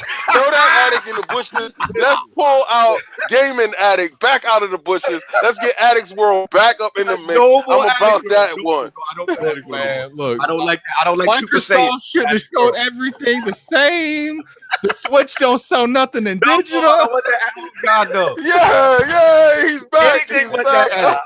All I would say, sorry. I don't want his trash Addict back. Yeah, I don't want his trash. Let's move on, Addict. I don't want that Addict no more. I love that Addict. You say that now. You say that now. I love that Addict. All I'm gonna say is I agree with King's stat. Yes, I mean Addict's making a great point. Yeah, you gotta understand that some people are in those regions that haven't seen it. All I'm saying is that for the most part, it's a huge event, and just to even add something additional, right? No, there was no reason why they had the same trailers. Yeah, I was really talking about the controllers and stuff because that feature wasn't in that region until then. Yeah. But showing the exact same that's when they lost me. Yeah, I wouldn't mind the same exact trailers if they added something afterwards. Okay, this is the E3 trailer. I don't even want to see anything same. Like if you go to any kind of region, like first off, why are you showing that region the same thing you show the Americans? Like it makes no sense. Like technically, we we have different cultures. We probably like different stuff. Why you show them the same thing? You show them in exactly. Now I'm with you. So that's pretty much it. And the last thing, obviously, we know, with the whole, thing. I want to get Saul's perspective. I didn't hear it. Like the whole Tom Warren versus Larry Herb stuff, editorial etiquette kind of thing. Saul, I didn't get your opinion on that. Like, what did you feel about that whole situation? You think Tom Warren went in too hard? I just think, not necessarily that it went in too hard, but it's something that needs to be addressed. And we've spoken about this fantastical headlines just to get clicks. and things like that. We've definitely seen it on the YouTube side where you'll see a title for something and you'll click in there, and then it has nothing to do with what was specifically stated in the title of the video. Facts. And you know, at Undead this just point, talked about this on Gaming Perspective yesterday. right? By the way, and at this point, you know, Microsoft should not be doing this, especially Microsoft. If they're the ones have been accused of flip flopping and you know and funny language, you know, when it comes to like what is it, launch exclusive or whatever the heck, right? Be as clear and concise as possible. If you know full well you're not launching actual gaming hardware. Say exactly what you say. You know, say peripheral, say whatever. Like, they are launching gaming hardware when it's like a custom hardware system. If it's a Gears of War system, or you know, because we don't have that new Xbox One X system except for the launch exclusive system. We don't have that new system. PlayStation has a hardware launch with the Spider-Man. So you have to understand it's a different SKU. Well, you know, they said so it is a different hardware. But you know what you're generating when you write that a certain way. You know, and that's the thing. It could have been totally purposeful. It's clickbait. But of course, if we're talking about it, so that was the whole agenda. Get them talking about hardware. They're launching hardware. So Phil just talked about hardware. Are they coming out earlier than the PlayStation? You know, it's so. Yeah, Kratos went. If that was what Kratos went in. Oh, when that happened, Kratos went bonkers, and he started.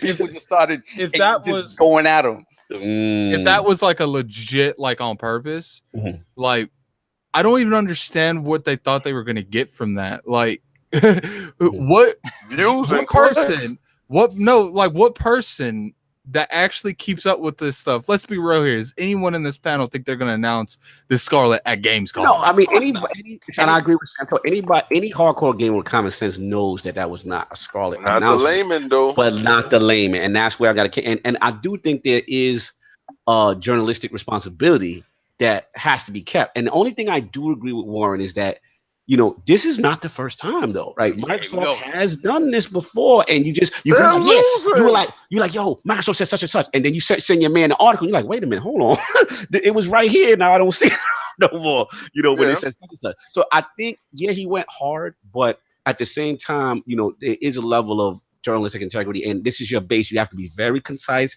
You got to be very clear because people will run with it. Now, to your point, you know, do you think it was clickbait? Do you think it was maybe like this is some grand marketing plan to get people talking so they tune in to Gamescom to see if Microsoft's really going to announce? I mean, how quick was it corrected? Like, very quickly. That's the thing. It was roughly about 20 minutes. They had it corrected. Yes. Oh, 20 minutes? For it to come on, that's good. That's a lot of clicks. 20 minutes. But listen, y'all talking about something I really don't care about. I know there's an agenda against Larry Herb. I've noticed this, and I still see it. Against the white gloves? It's an agenda against this man. They feel like he's a dinosaur and they want to move him out. So any type of thing that they can attach to him that's in a negative fashion, they're trying to push him in a get him out of here type of thing. Let's get Microsoft younger or whatever. Larry Herb is our uncle. Larry Herb does his job to perfection, and I like Larry Herb stuff. Now, I don't know what these people have against him. He's a nice face of the franchise. You have other faces of the franchise for PlayStation. Remember that fake Larry Herb that they had over there for the commercials? God. He's gone, right? They threw him in the bushes. Larry is here to stay, and until Larry wants to step away, leave Larry alone.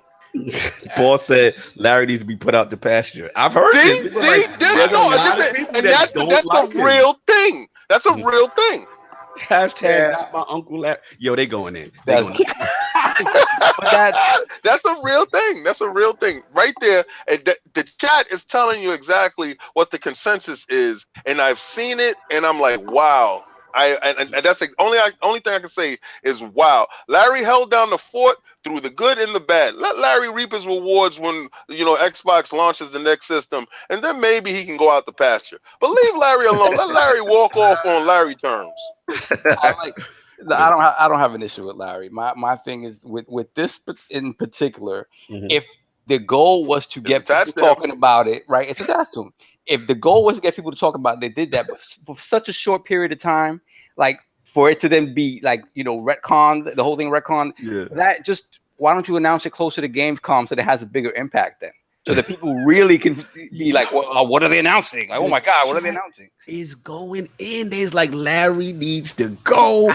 Larry Heard with an S. Yo, racing Larry Heard. Larry Heard. Yo, Lord Undead. Awesome. I love it. I love it. We talk the subjects in there. What do you feel about Major Nelson? Like, in general, where are your stance on this? I have no stance on the man. I don't care if he stays, if he goes to Sony. I don't care. Whoa, Lord Undead. Your opinion on Major Nelson. Oh, Major Nelson. I don't know. I feel like when you watch Inside Xbox, I feel like Larry's retirement time is coming. Oh wow! I feel you watch Inside Xbox. I feel like he'll eventually step away, and you'll see Graham Boyd probably step into his role. And they've got a really talented group of younger guys. Like just looking, if you watch Inside Xbox, there's a lot of talented people involved in that show, and there'd be a lot of people that would be willing to do the step up. I hate that show. And Larry's been in the industry for a long time, and I love the fact that he absolutely drums up the glove meme. I love that he lives for that. Man. Larry is the clean. He's the pristine. Larry is the. You can't have a new system launch without the gloves going around. Come on, man. Larry is the magic man, baby. Like Larry is clean. Larry is the Mr. Rogers of Xbox. Yo, you know what? And listen, and that I wouldn't deny that assessment right there. You know, Mr. Rogers is the only childhood guy that has not been besmirched. He has not been drugged down. I love Larry. Blizzard says hashtag save Larry. All right, we're seeing some Larry love a little bit. I was getting worried. Yeah, come on, man. It's like, listen, I don't like that Inside Xbox stuff. I don't like it. It's canned stuff. Larry's not good for that. Let's remove Larry off of that. But when Larry giving you games of the month, and when you're looking at what's coming out for games of the month, and he's click and go, and Larry's reading off that prompter, Larry is the best in the business of making that part happen. Yes, he's clean, man. I love Larry's professionalism. I think what it is, I guess sometimes you have to disconnect. But at the end of the day, he don't have an off the top though. His freestyle is garbage. When it comes to stuff like this, you know, that's debatable if it was on accident or not, but when it comes to like live camera, you know, how many interviews does this man have a year? When's the last time he did a PR nightmare? No doubt. Like never. Like I can't even. Like when's the last time he said something that, you know, people latch on to and misinterpret, because he knows how to handle questions, and if it's not right, he'll just be like, I don't even want to touch that. Like we got. Thank you. I guess it's hashtag save Larry then. Thank you. Let's see. That's all I got. If anything else on Gamescom, so we can move on. I just laugh how it turned into a Larry. Yeah, it just turned into Larry out of nowhere. This is kind of hilarious. I mean, we go all over the place, baby. We all over. No, all I was gonna say is I'm just looking forward to the announcement from my crew, THQ Nordic. Those are my peoples, and I heard Cyberpunk 2077 is gonna make an appearance, so I'm dying to see that. But that's all I got. So, Lord Soft, Crackdown back again in the news. What's going on, man? Yeah. So speaking about Gamescom and things we may or may not see at Gamescom. So Eurogamer published an article last week talking about the development of Crackdown and basically the tough time that it's had from its inception all the way to its different showings and the expectations people had for the game, the times the game changed hands in terms of development, the fact that the game hasn't had strong leadership in term and unity of vision, and what that means for the game that we'll be getting in February. And the tone that I got from the article leads me to believe that they have some sort of insider knowledge indicating that that game is still not ready to go. And that's what scares me a little bit about the game. Listen, it's a game. It's not, you know, the end all be all. But for a game to have this much issue all the way through its development, not get canceled, right? And to come out and be less than good, it's going to be a big disappointment for people who love. I love Crackdown. I think Crackdown is great. After playing the original Crackdown back compatibility, I went out and definitely said I don't want to see that game again. I need to see that. That's what me and King saw. Yeah, that's what we saw. 2016. That's what we played. I was there with you guys. I saw it. I played. You was with us. My bad. I was there. I keep forgetting you were I actually don't with us. I don't want that either. And there's something specific in the article that Phil Spencer said, that he said, listen, this last delay came from me playing the game. Two things, right? It came from two things. Me realizing that the release window that we had for it now would be insane, right? It's absolutely insane to release it in the fall of this year.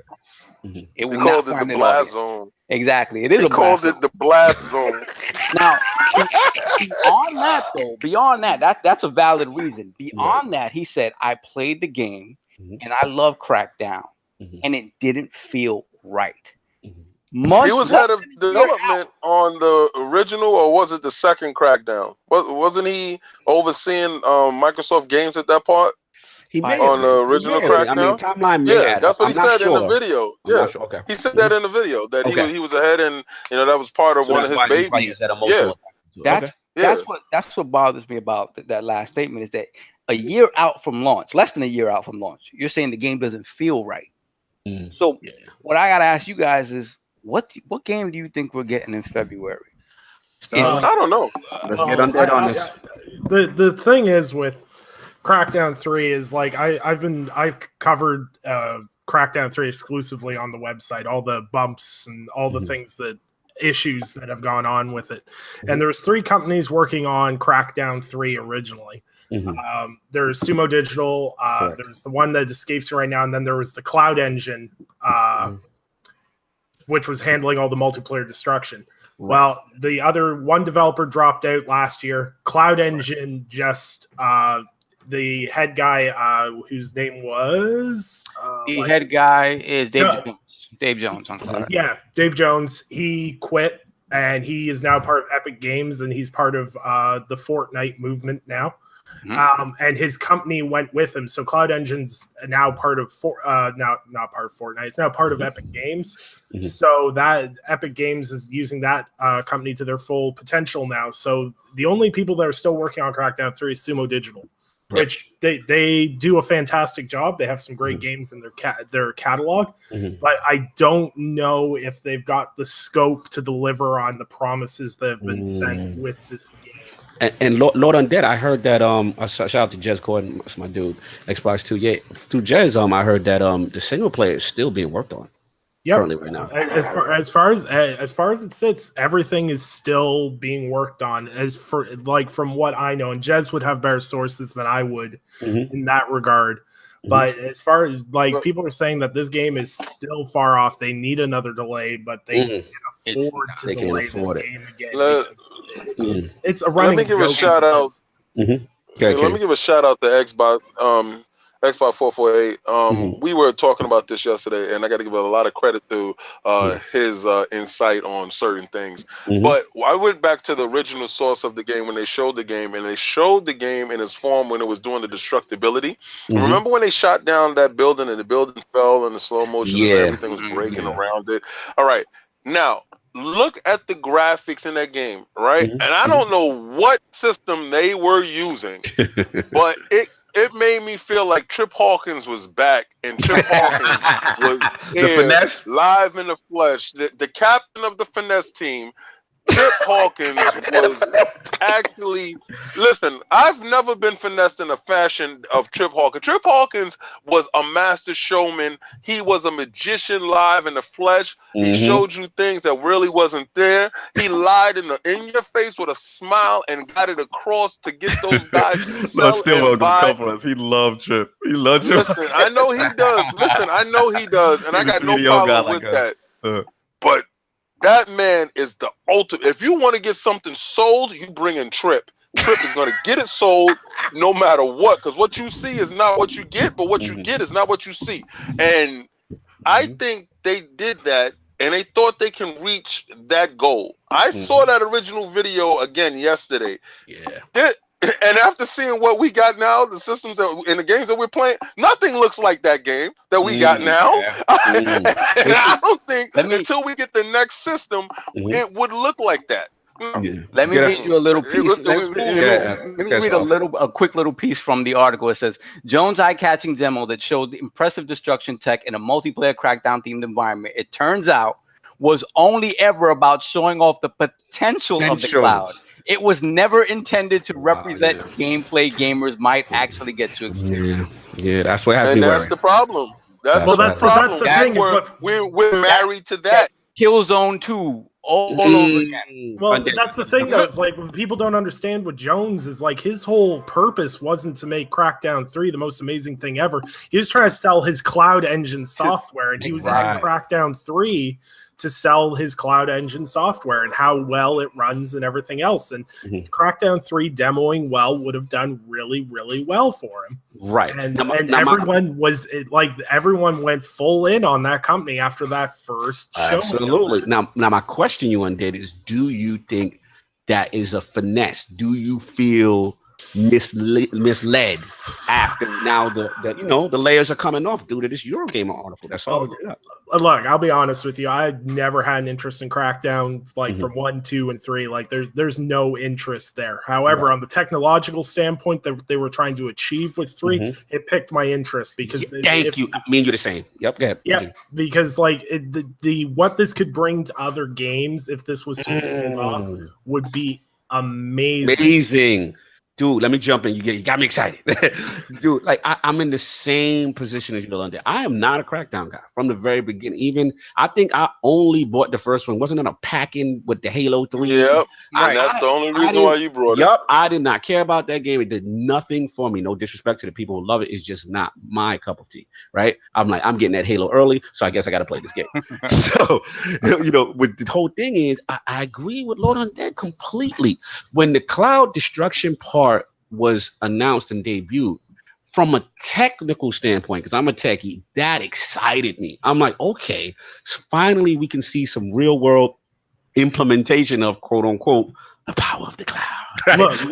Look. The first thing my brother thought when he saw that, I know King David's gonna get a kick out of this. He says, like, we are one step closer to having an open world Hulk game.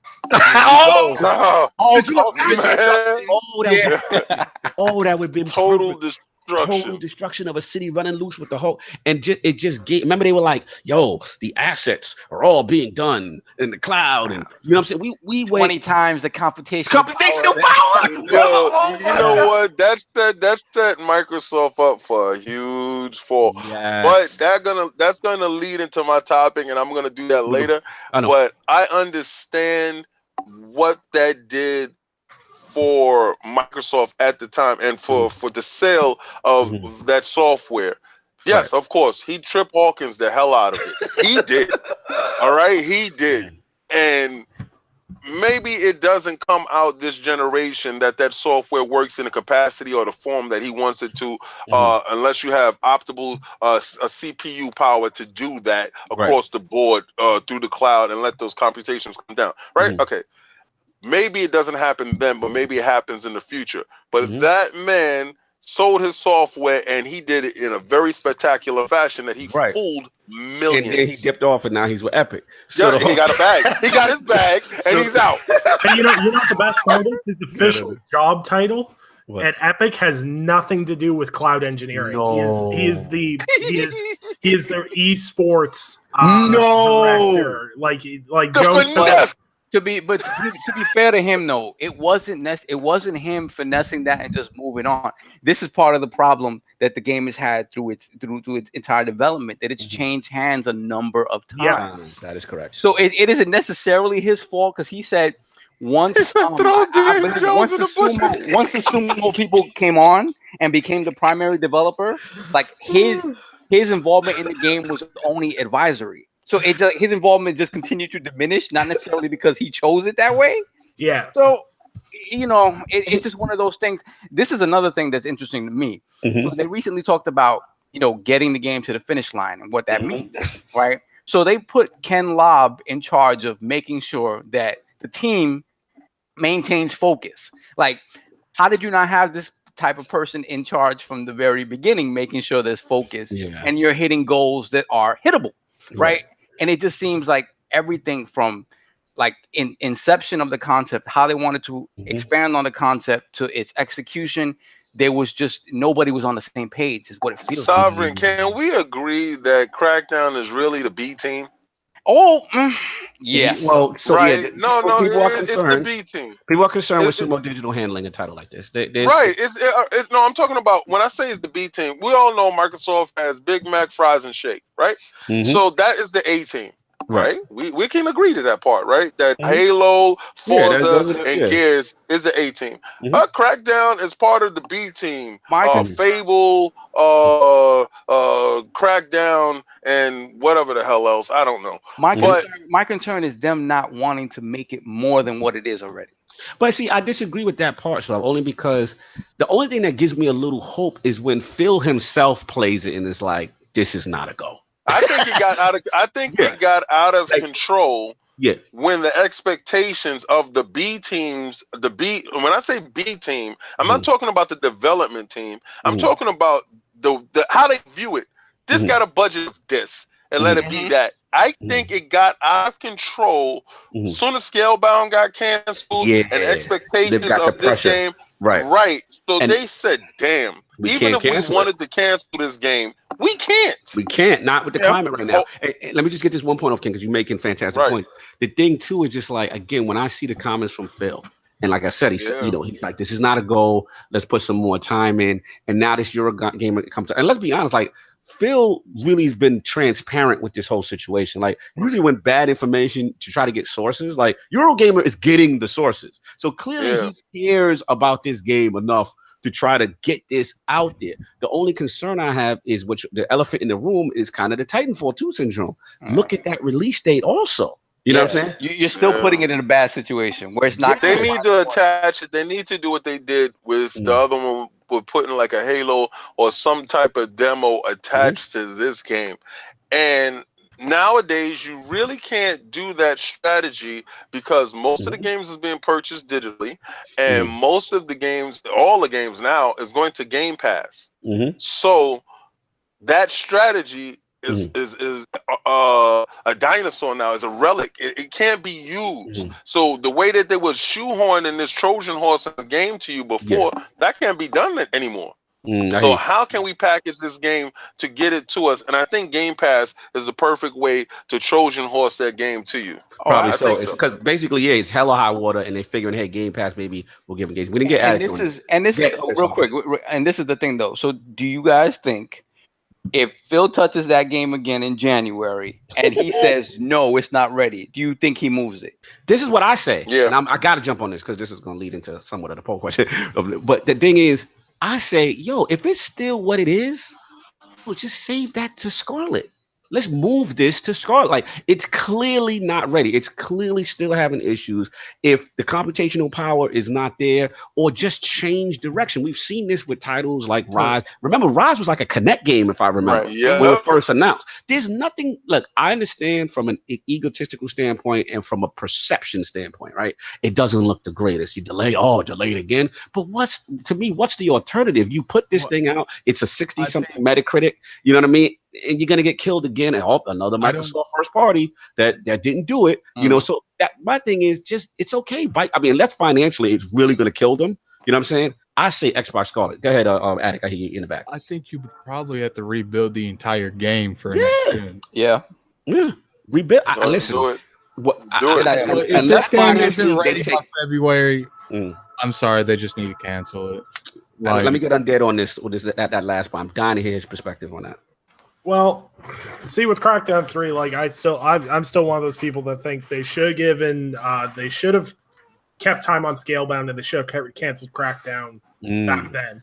Because honestly, like, you can't take 3 different studios and put them all together and then just hope that a good game's going to emerge from it. And that's what they tried to do with this. They didn't try to coordinate. They didn't have someone that was running the show of all these 3 studios. They had 3 different studio heads with Jones doing like a kind of overseeing this is kind of what's going on. They kind of had a couple of guys in observation roles, but you didn't have someone that was like telling Cloud Engine, this is what I need you guys doing. They didn't have somebody sitting there going, this is what I need Sumo Digital. You know what's sad? The thorns that's in Phil Spencer's sides he didn't even do. Yeah, he didn't create these. Yeah, he didn't create these problems. I get that. I guess I had a question for Undead in reference to like I hear where you're going. And it's just like, man, like, don't you think it does more damage if it just releases in the state it is? It is just I think it's best off if it's not done by February. Boss Just cancel Moves it. is Boss Moves going in. crazy. Yeah, I'm trying to ignore him. He said He's he making me still laugh. need to throw Crackdown and Larry Herb out the pasture together. I guess Boss Attic, Moves, you on fire. that's my dude. But what I'm saying, Attic and Undead is like, I'm just as a gamer, I'm just scared. Like this thing bombs, we're never gonna get another Crackdown game. Yeah, I don't know that we get another. As of right now, I don't think we're going to get one either. Anyway, like we're getting to the choir on that. We're getting to the point. I don't think Scalebound was salvageable. Like I think that was more of like an internal thing. Yeah, internal thing with Platinum the studios. Yeah. But I think Crackdown. I think that communication was lost with what they were promising, and they know that if they didn't get something even remotely, I think they're just trying to figure out how to sell this game to people now. Yeah. Because Well, Game Pass is the perfect way. I gotta admit that though. I gotta admit that Game Pass, throw it in there. Try to create some engagement. And I will say this: I am looking forward to the 4-player co-op. Hopefully, if it's still in the game. And to be 100 with you, man, like. I'm getting kind of tired of talking about Crackdown. No, listen, I feel you. And I didn't want to, but this article that sauce off brought to my attention is just too juicy. We had to talk about it. Oh, no, I get that. But, like, it's just like it's not even our fault. It's not no one's fault for picking the top. It's like Microsoft put this game in such a bad position to where it has to be talked about every couple months because the thing keeps getting delayed.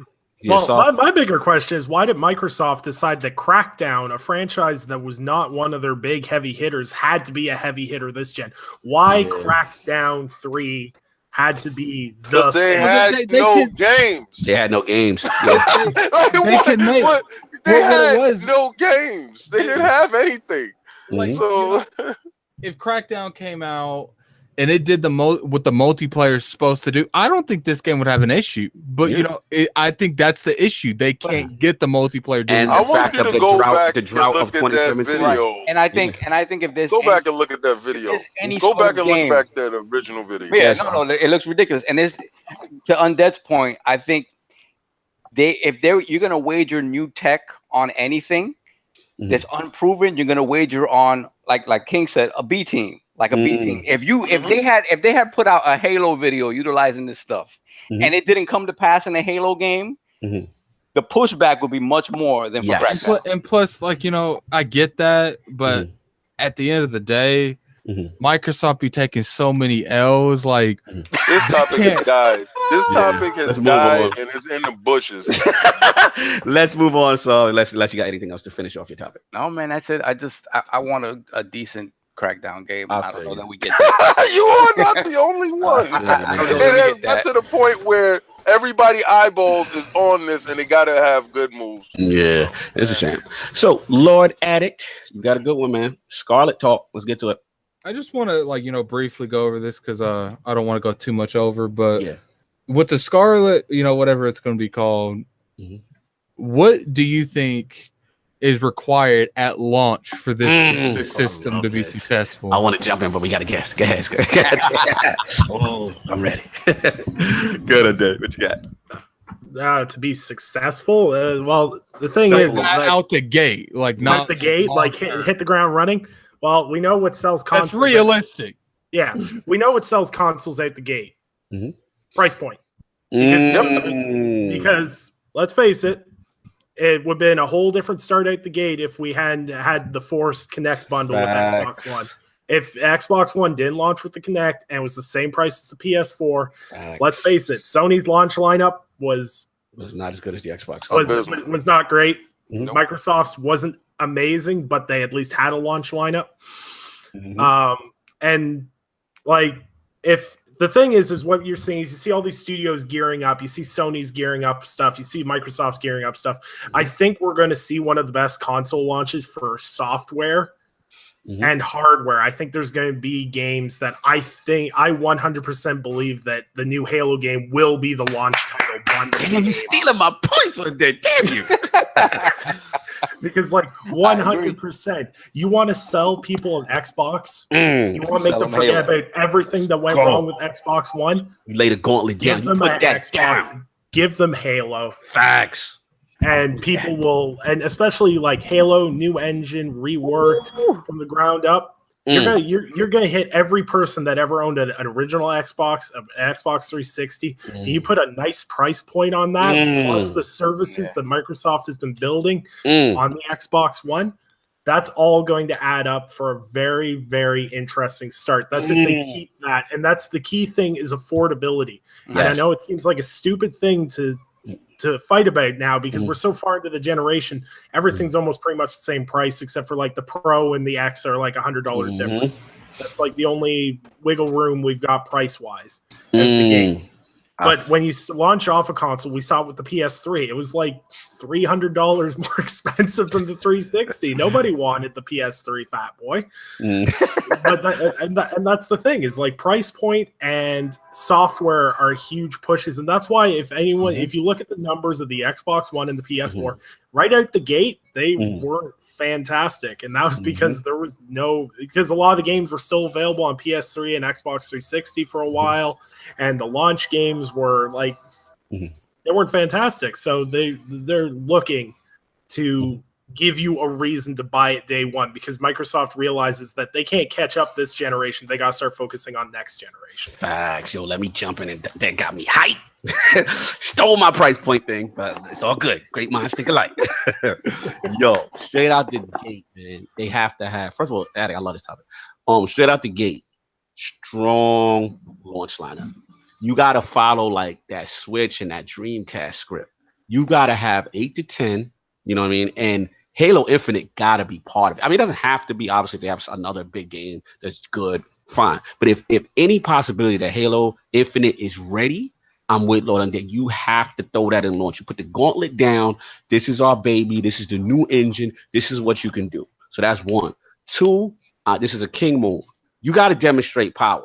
You got to showcase why I need to even jump to this, right? Because at the end of the day, as much as we love the X, we can't say outside of the multiplats, right? Because the multiplats you'll see, Wolfenstein, oh my God, 4K 60, this one, oh my God. But for the first party, we haven't really seen that game. And still, I'm not disrespecting Sea of Thieves because the water looks fantastic game, HDR, but you need that graphical showcase game because I look at Sea of Thieves as more of a cartoony art style. You know what I'm saying? You need that. You need that God of War. You need that Horizon Zero Dawn. You need those games that show hardware. Like when you see this, like I've never seen that before. You need those kind of moments to say, okay, this is why you're gonna get that 400 or that 500, whatever it is, right? And then the third thing, which I'm pretty confident they're gonna do, is the forward compatibility. You got to make sure, yo, you good. If you have your, everything's coming. You know what I mean? That's the great thing. Shout out to the Great Wall, my man, Lord Bill Stillwell and the team. Obviously we had him here on ILP Roundtable. You got to reassure that games, that their library's coming with them. You still keep, the Xbox 360 stuff pumping. So this way, gamers know if you're with Xbox, your ecosystem come with you, right? That's what you need. So it's those three things. And to me, if they do that, they've got a great shot. You know what I'm saying? And obviously they got to launch either before or at the same time as the PS5. That's my last gen. So I know if I took up a lot of points, but I was hyped. Little song. Continue. For me, a big thing is the natural forward progression of the OS. I don't want to start a new console generation with a brand new OS telling me that I have to wait a year to get features that I've already been using for the past 5 years. Thank you for saying. Don't do the Destiny 2 where you retract features that was already there. That was successful. Don't do the Destiny 2 launch. Preach, Saul. Let's go. No, you need to move. Listen, you need to continue to improve the OS that you have. I know people have issues with it being slow, being clunky, whatever. Keep improving it. Just keep improving it. Don't start from scratch and tell me that I have to wait forever to get my Dolby Vision or to get my Dolby Atmos or whatever the heck you would have to add to whatever new OS you would do. And then I think big for them this year, this next generation is maybe some sort of integration with Xbox Live and Game Pass. Give me one package. Make it even more enticing for people to jump in. That's a good point, man. I'm digging this, Lord King. What you need? Okay, I think everybody is gonna be a little disappointed with what I think Microsoft needs to do going forward, and what's gonna actually happen. All right, so it's been announced that it's 3 different SKUs, right? All right, so in these 3 different SKUs, we don't know exactly what is comprised of these 3 different SKUs. I think it's a mouse and keyboard, might come with one. I think it's Elite controller, might come with another different type of hard drive, and I think it's going to be like a base. I think it's going to be like a base model. I don't know, to be honest with you, but they have said 3 different SKUs, right? All right, so price point is definitely key. That $100, the guys that wanted to make the jump. The loud roar against the Kinect got too feverish, and the cheap pockets went with the cheaper PlayStation. Why gotta be the cheap? Because that's a fact. When you're walking in the store and you say, for this $100, I can either get a piece of hardware I really don't care about, as far as the Kinect, or I can buy games. That hardware is going to lose out if they don't care about it. So it's like forced hardware. So we no longer have to worry about that.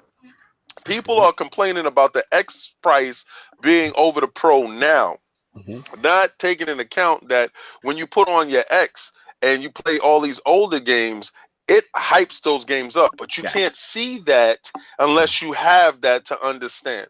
Now, I think in that ecosystem that they're going to have, that everybody keeps touting, that, you be able to bring all these games across.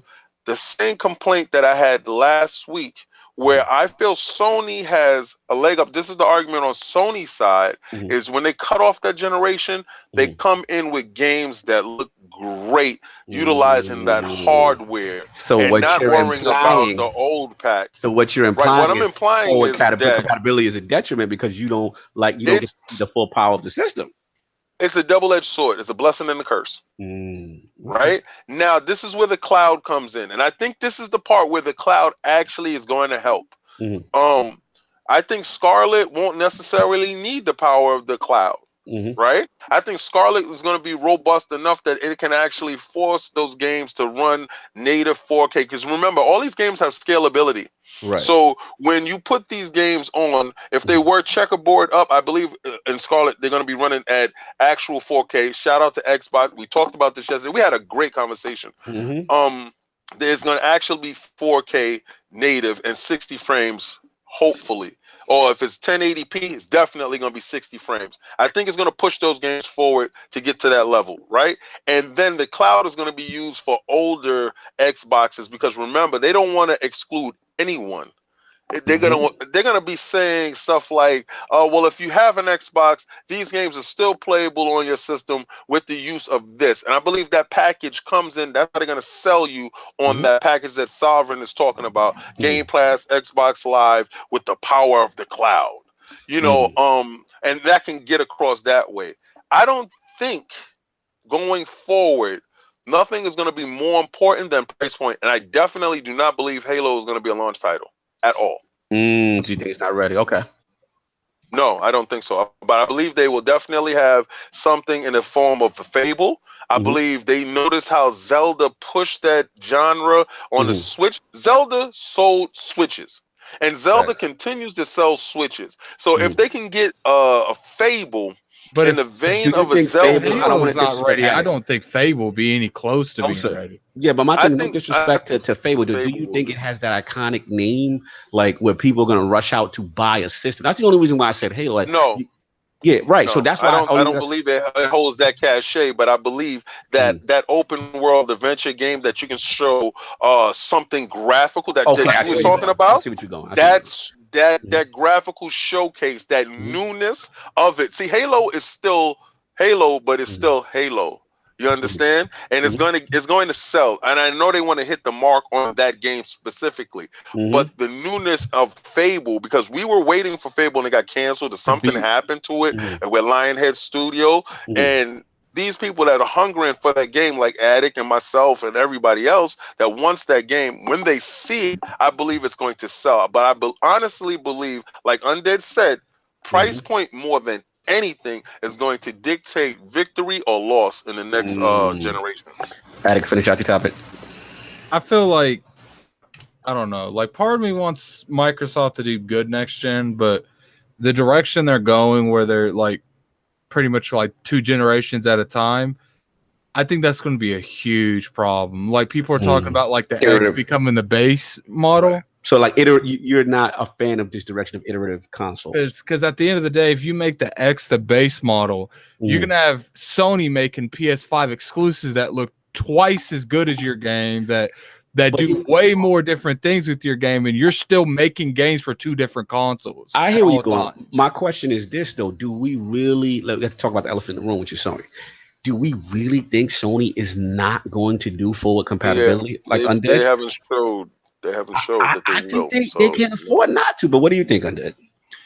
Well, I was going to say, everyone's seen the patents last year, Cerny looking into doing forward compatibility from the PS4. Because let's face it, we talked about this on the Gaming Perspective last night. We're no longer selling consoles. We're selling pre-made PCs. These aren't, they're not doing independent hardware anymore. I don't think Sony. Shout out to Sting and them, like no more power. The days of the power PC, I think custom stuff is kind of over. I don't think Sony's changing that. I think they're going to continue doing generations. They're going to do generations, but you will be able to if they don't.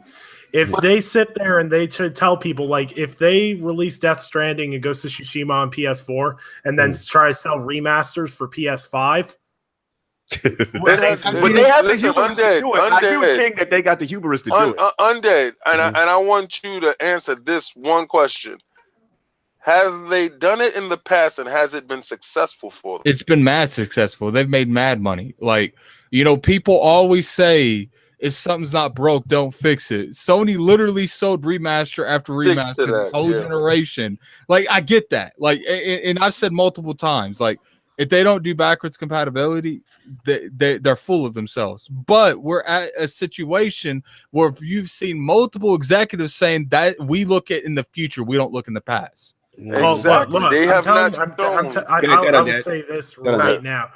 These consoles are basically PCs. I can go back and play games from the 90s on my PC, no problem. They run easily. Backwards and forwards, bringing stuff from the past. The only reason that 360 and OG Xbox games are a pain is because they ran on separate hardware. We're now running on computers, essentially. Right. To bring your Xbox One games to Scarlet, that'll be a walk in the park. Every game and with you. That's Saul's point. That's always been my point. The scalability of these games makes regardless with the capabilities and the compatibilities to going to the PS5 to the PS4, is Sony going to want to give you the option not to rebuy the same shit so they can sell it to you again, or are they going to take that L, not do it? Dude, let's be real here. If they didn't do that, they could bring back Last of Us at 60 frames. They can bring back Uncharted 4 at 60 frames. They can bring back Last of Us 2 at 60 frames. Like Undead. I hear Attic and King are making a good point in this sense because, listen, I'm with you. I think they don't have both feet in this backwards compatibility. But I will say, like, we have to look at Nintendo. We got to bring them up, right? And all of us at least me and Saul were screaming virtual console. I was about to say virtual console. I know, virtual console.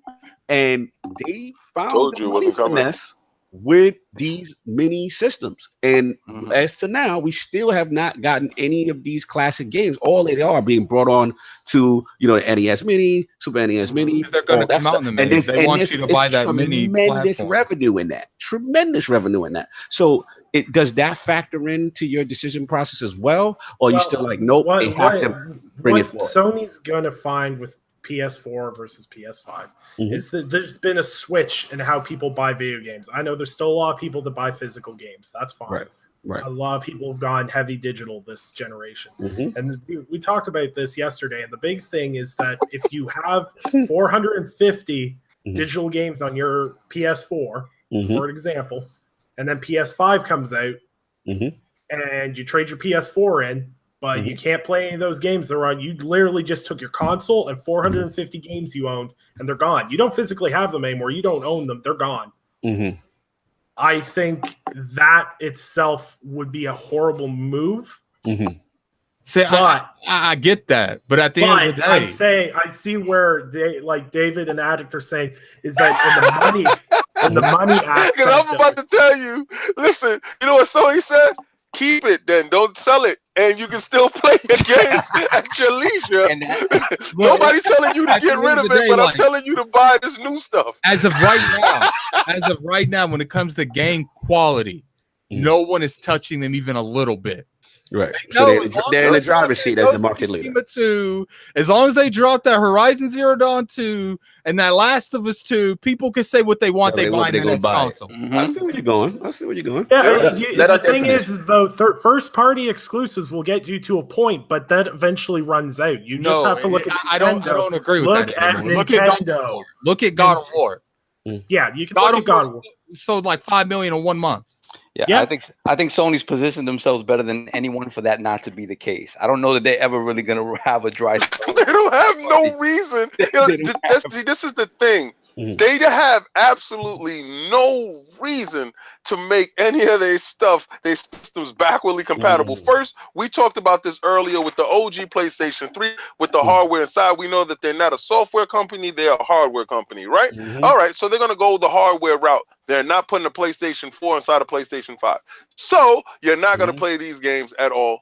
Forget about it, because they're going to tell you, we never told you to get rid of your system. If you want that stuff, keep your system. They're going to dominate. Listen, we got this new stuff here. Got to. Like, they got to do that backwards compatibility. But at the end of the day, like, we want it, they don't need it. Like, they really don't. Like, we want it. Like, the way you think they keep a hard line stance, like how they're keeping a hard line stance with the Fortnite crossplay? The thing about it is that argument that King and Attic were making about how the layman doesn't know that, right? They're gonna tell the layman, like, we understand that these things are basically PCs and they move forward, right? But when you tell somebody, look at the PS5, it's brand new, you can't play these games over here. That speaks to somebody. That speaks to somebody. Parents. Exactly. I'll tell you that. A lot of people. You know what? People they don't care. Yo, listen. They said cross progression, which is minor, or Switch is playing nice with the Xbox. They looked at you in your face and said, "So." What? And if you think you're gonna make an account over there, you can't play our stuff. You try to make an account over there, your account don't work here, sir. And you know what? 90 million says no. Yo, shout out to Slow Mo in the chat. He going hard. He said, "You guys need to understand, when you don't adapt, you go the way of Blockbuster. Sony needs to make some changes." But here's the thing: so just because that they wouldn't do backwards compatibility doesn't mean they haven't adapted. Look at their games. We're in the gaming industry. Like God of War is every game they've dropped this generation. Just about has been the defining moments of that genre. Yeah, they are good. Let Undead get in. Go ahead, Dad. Look. The thing is, I will scream this from the rooftop. Sony has amazing first-party titles. God of War is my game of the year. I gave it a 96 on my review for it. But what people need to understand is that these single-player games, while they have huge success, Horizon Zero Dawn, God of War, these are exemptions. They aren't the rule. That is true. Facts. Look, but at the end of the day, sit there and say God of War sold 5 million copies in a month. That game spent 5 years with development, right? But y'all keep saying this like they're not gonna have cross multi-plat games. This is the part that makes absolutely zero sense, right? Okay, we're talking about the fact that if it's gonna be backwardly compatible. I think honestly, there's a huge loss in revenue in repackaging these games and selling it to these guys over again. That's a huge loss in revenue. Microsoft is doing it is because they were getting stomped. Let's be real. Microsoft was getting their head beaten, and they had to come up with a situation where it made it seem like we're friendly, we're affordable. You can bring all this. Come on, guys. So when you do the come on, guys, you pigeonhole yourself, okay? And that's why you come on. You know, and I know that they are pigeonholed, just like Addict said. All right. They are pigeonholed right now. They are stuck. So you're gonna say, yo, is it possible that they can bring that power that you can see? I can tell you this. That Xbox that Scarlet could be way more powerful than that PlayStation. I can guarantee you that PlayStation 5 will be able to show you that power if it's not backwardly compatible, 100%, and get every drop out of that system in the beginning. I get what you're saying when it comes to that, but the way that it's looking right now, it's looking like I would say Horizon Zero Dawn 2 is going to be a launch title. Like, I think right now, because the topic was about Scarlet. I have no clue how we got on PS5. It's crazy. We're crazy, but they're linked together. Right now, the thing that is the most important is when it's coming at, how much it's going to be, and what it's launching with. Facts. If I'm sorry, if Xbox doesn't have Halo out the gate, a good Halo, they're not getting out the gate. What if it's another title that maybe it's a new IP? Or it doesn't matter. What if something drastic? I feel where you're going, and I'm actually with you. But what about the alternative perspective? Is what if it's like a new IP that looks phenomenal? See, here's the thing: like, even if the game is good and gameplay looks phenomenal, Microsoft has done nothing to show me that they know how to present games this generation. Okay, fair enough. Yeah, but I think the argument with Microsoft this gen has been that they have no new games. If they launch their console with a brand new IP, that's what I'm saying. Like, but if they have their Horizon Zero Dawn and God of War, that's a new IP that looks spectacular. Doesn't that kind of get you confident? Like, yo, they didn't do how spectacular can it look if it's held back by the old system? But how spectacular is it going to look? This is like how spectacular you really think it's going to be. Such a foolish. Get me, Undead. Yeah, dude, we've been making. Why do you keep making this argument? Like you make the argument is argument, and you're not a layman. Like you make a layman. No. Listen, I'm not a layman, but dude, I want you to take the bias out of it. Are you guys referring that a layman's a casual? Is that where it's going on? Yes. Look, well, let's be real here. The majority of people buying this game out the gate, because that's what the topic was. Okay, but that's perception. They're saying it like it's fact. It's not fact. It's just perception. I want you to really look at this. Let's be real here. How many casuals do you know is going to go out and buy a game day one? Get them solved. Day one. Talk about that for backward compatibility solved. Listen. How many casuals? No casuals. Day one is all hardcore, right? Day one is hardcore, right? But that's what I'm saying. If you go out and you buy, that's what we're talking about out the gate. Now look at the casual market. That's what we're talking about. Look at the casual market when it comes to. I said out the gate. That was the whole conversation. That's what King's talking about.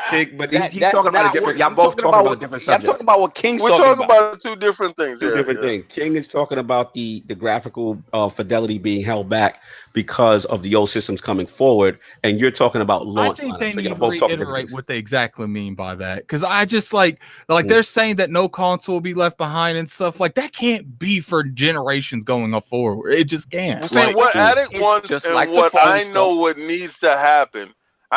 What Addict wants and what I know what needs to happen is it has to be a cutoff, right?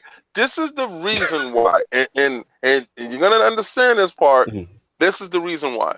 When you're gonna tell me that they're gonna lose, because y'all keep going with this PC stuff and the sliding scale of the graphical power as it goes on. I have a hell of a PC right here. Yeah. All right, and I know that I can play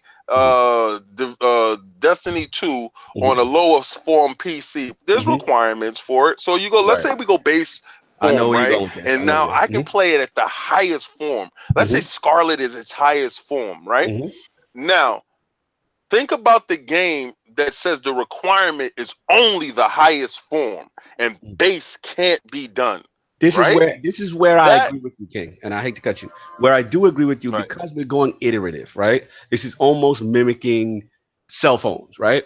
There comes a point, and I want to solve this question. There's some games in the Google market that you can't play on older phones. For example, I completely agree with that. I'm not saying that the OG Xbox One is going to be able to. I'm not saying that. At some point, the baseline has to be pushed to the side, and the next one up becomes the baseline. Right. See, but Sony's not going to be doing that though. They're going to be making for that hardware. Sure, it might not be day one because obviously most games are for both systems, but there's going to come to that point where games are being solely made for PS5 and the Xbox One X and the Xbox Two, whatever it's called. They're going to be making games for them. But this is the thing, though. And they're still going to have PS5. You're assuming the PS5 is some bespoke piece of hardware with some crazy, ridiculous engine in it. That's not how they're making consoles anymore. They're making consoles like PCs. That's what we're trying to say. We're not like if you're talking about like PS3 and whatever the hell the Emotion Engine or whatever the hell was in the those are PS3. completely different. Right. That's how they used to build game consoles before. That's not how they're building them anymore. Both Sony and Microsoft just because y'all want it to happen. No, but that's true. Just because y'all want it to happen, it don't mean that they're not into R&Ding a bespoke piece of hardware. Gonna do it. So wait, King, you think they're gonna go a different architecture and leave? No, I don't think they're gonna do a different architecture. I just think they don't care to put the work in for that. Like, I don't think they actually care. They don't care to make it easier for you. Yeah, Sony. Oh, Microsoft. Yeah, Microsoft is. Hey, come on, guys. Do you know that is? You know what? Hey, come on, guys, is with them. You know that's their joint. Their joint is playing. Come on, get over here. You know what it is. So Game Pass makes it so that, hey, we all are here. We are family together, yo. Sony don't care for that. Sony doesn't care. Yo, I'm telling you, when you play that PlayStation, you will not be putting that PlayStation 4 disc in there. You will not be taking your transfers over. You will not be doing that stuff. They have shown you constantly step up, get down, or lay down. And people have been getting up. 90 million has got up. So they don't care about, you want to get rid of your old system? That's your fault. Go back and get it. Your account is still available right there. And you can play those games there. Don't do that. Keep both. And you know what they're gonna probably show you? They're gonna probably show you a video with both of them together. This is how you play old PlayStation 4 games. Oh my god! And this is how you play new PlayStation 5 games. Man, Yoshida holding the PS4 like I got a system. Look, man. At the end of the day, that's cool. But when that God of War 2 drops. Like, on that PlayStation 5, and it looked like ain't gonna care. Look like crazy. Yeah, I feel what you're saying.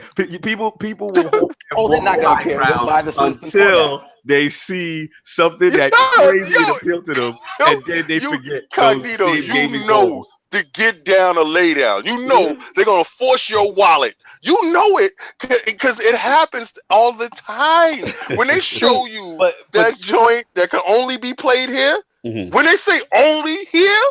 I will say this, and this is where King's argument is straight, Addict's argument is strong. When you're in the market leader, you're in the position of power. History has shown that those companies tend to be a little arrogant and anti-consumer because they're in a position of power. As long as they don't come out there and do some dumb shit, they're going to be fine.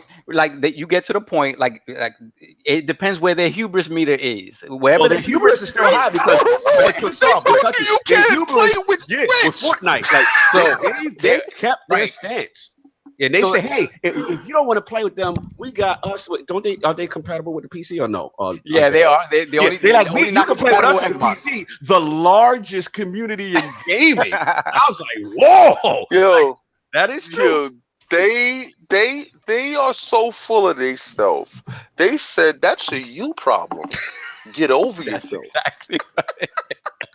We went crazy long on this, man. We gotta move on. We are over like crazy, but this is a great addict, guys.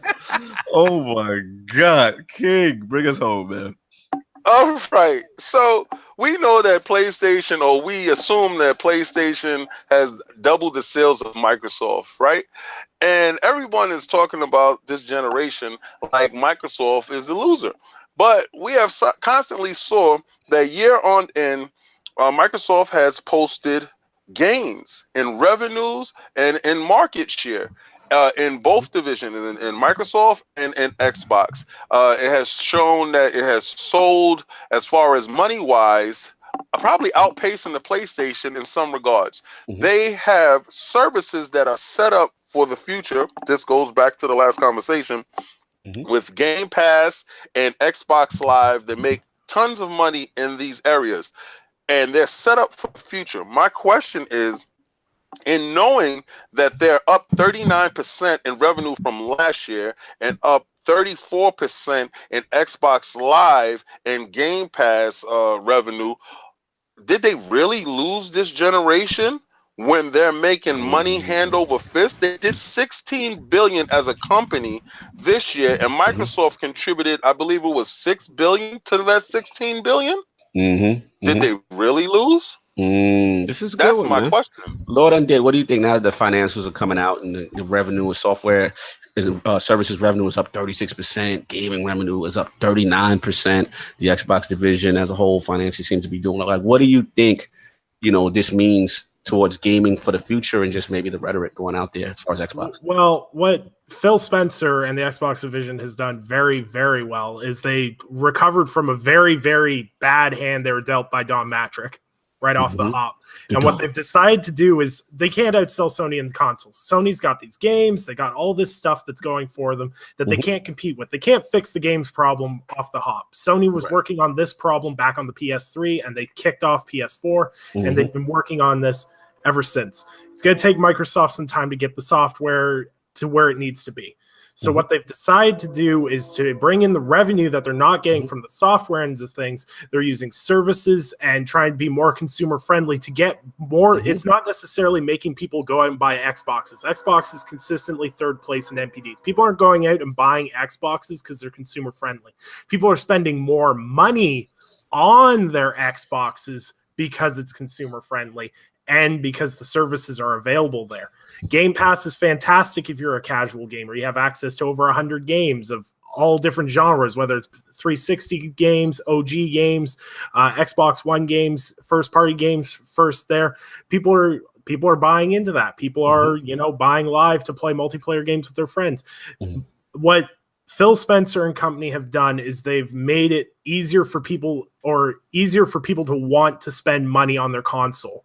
So they're not moving as many units, but they're making more money off of the software people are investing in those units. Got you. That's a good point, man. Valid point. Lord Solve and Lord Addict. My take is an L is an L is an L is an L. It's an L. Like anyway, if you talk about it in the conversation of gaming with the opponents that they have, it's Lord Snally go in the building. What's up, baby? PD. Stream team. What's going on? What's I didn't want to blow up any spot, man. We family to the realm. We family to the realm, man. That invite went out early. Don't even worry about it. Continue, so we'll get Snally doing the building. So yeah, it's just an L. That's all it is. Now, that said, like any champion, if you take an L and you don't learn from your mistakes, that's on you. That's your fault. And what Microsoft has done is they haven't put their tail between their legs. They learned from every single mistake they made and have put themselves in a position to be considerably better moving forward. So I am more excited now for Xbox's future than I was at the start of this generation before the Xbox One got announced and whatever. They put themselves in that position. They just have to execute. They have to execute. And by that, I mean, they need to have games. They need to have games that people want to be on their platform to play.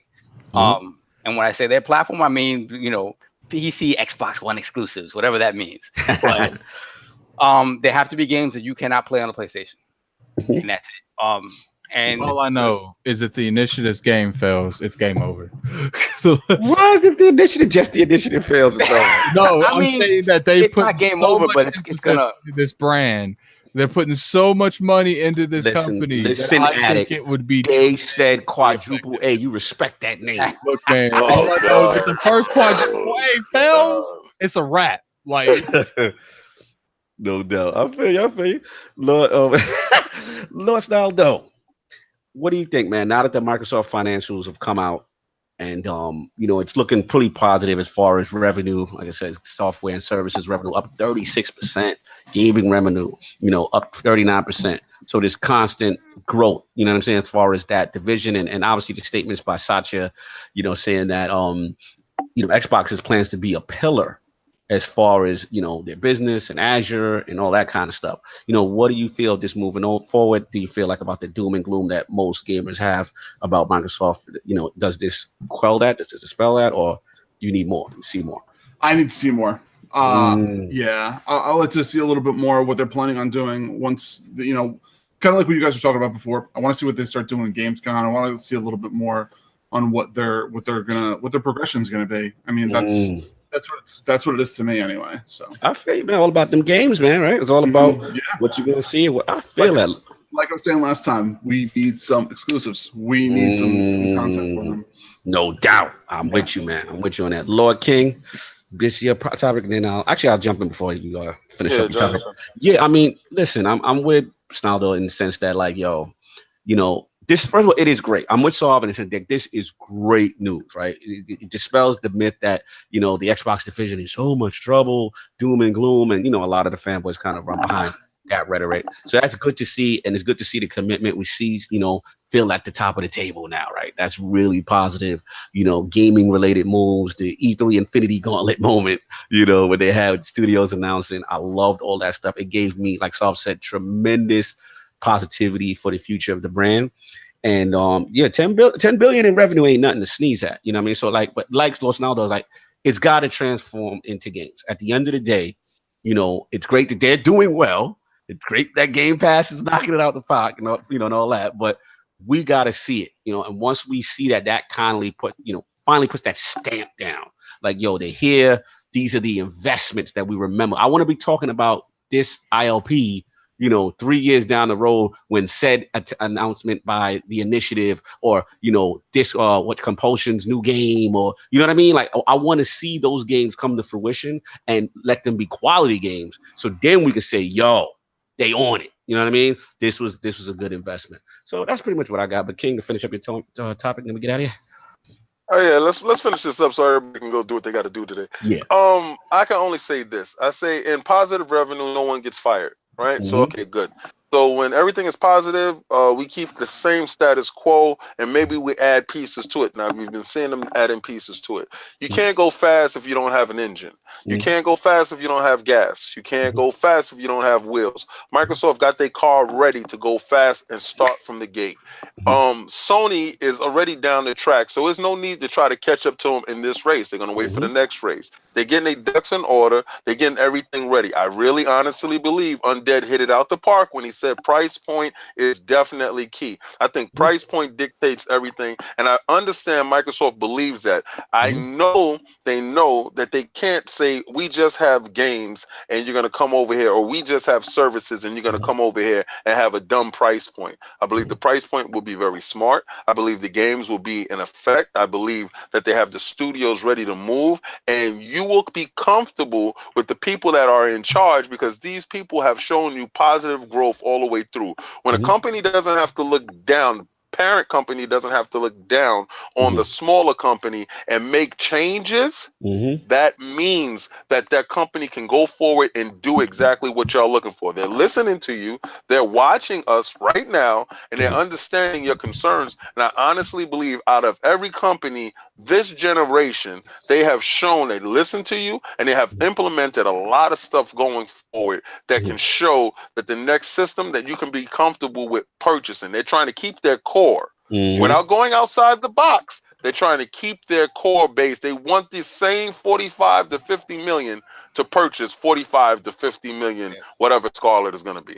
They're better positioned. They're better positioned moving forward than any of the big three. They are the best positioned, and to me, second place would be Nintendo, because Nintendo's considerably forward thinking, considering what we think about Nintendo. I think Sony, like we were talking about in the last topic, Sony at this point isn't playing so much to win; it's playing kind of to not to lose. You think so? Though? Even with the dominant position, it just feels safe. You're in dominant position and you're safe. You're not pushing. You're not pushing barriers anymore. I hear what you're saying, but the only reason why I slightly disagree is because of the fact. But let's be real, Microsoft don't really need Xbox. Like, that's a component of what they do. Like, Sony's whole company, you know, for the rest of their parts of their business is not doing well. Where PlayStation is the driving force now of that division, so they kind of got to be hungry and hustling out here in these streets, because otherwise, PlayStation doesn't do well.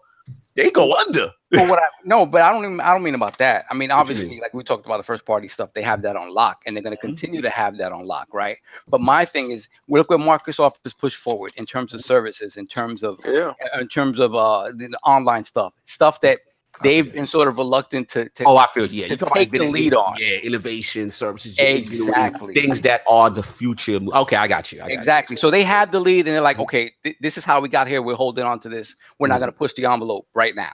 At least that's the way it feels. Okay, I got you. Shout out to Mike M in the chat. Don't forget, y'all, Atari's coming back. Sony and Microsoft gotta watch out. The king has returned.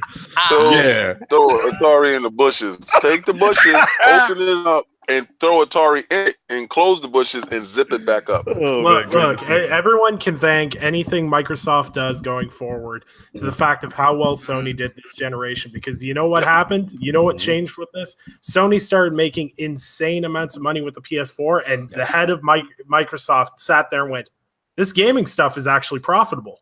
The Terry Myerson. But let's face it, Terry Myerson throttled Xbox. And they thought it was the most useless division, the Microsoft division. He was quoted as saying he thought the mobile division was more important than their games division. And we all know you guys have had Jez Corden on here. You know how Windows Phone went. Exactly. Right. So that's the thing, is like they see it as profitable. They want a bigger part of the pie. And that's the thing that they're going for. The head of Microsoft has straight out come out and said the gaming is more of a focus for them going forward. They bought Beam, turned it to Mixer, and Mixer's actually gaining some traction. They're doing things right. And that's the thing, is I think it's going to take a couple of years, but I actually think the Xbox One is in a better position going forward than they were with the Xbox 360 heading into the next generation. Because the 360 rode multi-plats and Call of Duty all the way through the end of the generation, and they didn't have anything prepared for the Xbox One. Damn, you're killing it. You're killing it. My last point, I know I got to go, but you're killing it. And it's just like, you made a good point about that direction. And like I said, I'm a Peter Moore guy. But I have to say, the long-term thinking that Phil is doing and the job of turning this whole thing around, and when we talk about the upper echelon of the Xbox hierarchy, this is what I feel now put Phil in position to ascend and put his name in lights. He's just, to me, the finishing job is just the game. The finishing. I know your old Xbox guys, so I will give it up. I will give it up to you, King. You've been riding. You've been preaching the vision, and I'm starting to see it. And I definitely, he just got to close the deal with that.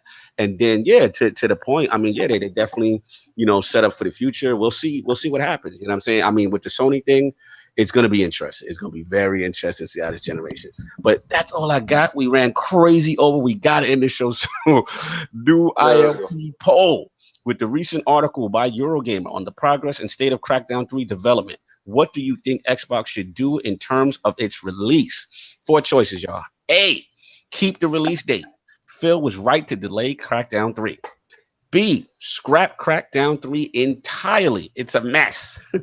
C, move Crackdown 3 to Scarlet. Or D, I don't care. It's going to be a free rental in Game Pass anyway. That is the question. Those are the choices. Please rock the ILP poll when it goes up tomorrow. Lord Undead, an absolute pleasure to have you in the realm of the Lords. Long overdue. Where can people find you? What you got going on? All right, people can find me on Twitter at Undead3XVI. I write a bunch of articles. I do a bunch of hot takes through the week. Not really. I basically throw stuff up on Twitter while I'm on break and then come back and see how much of a dumpster fire it is.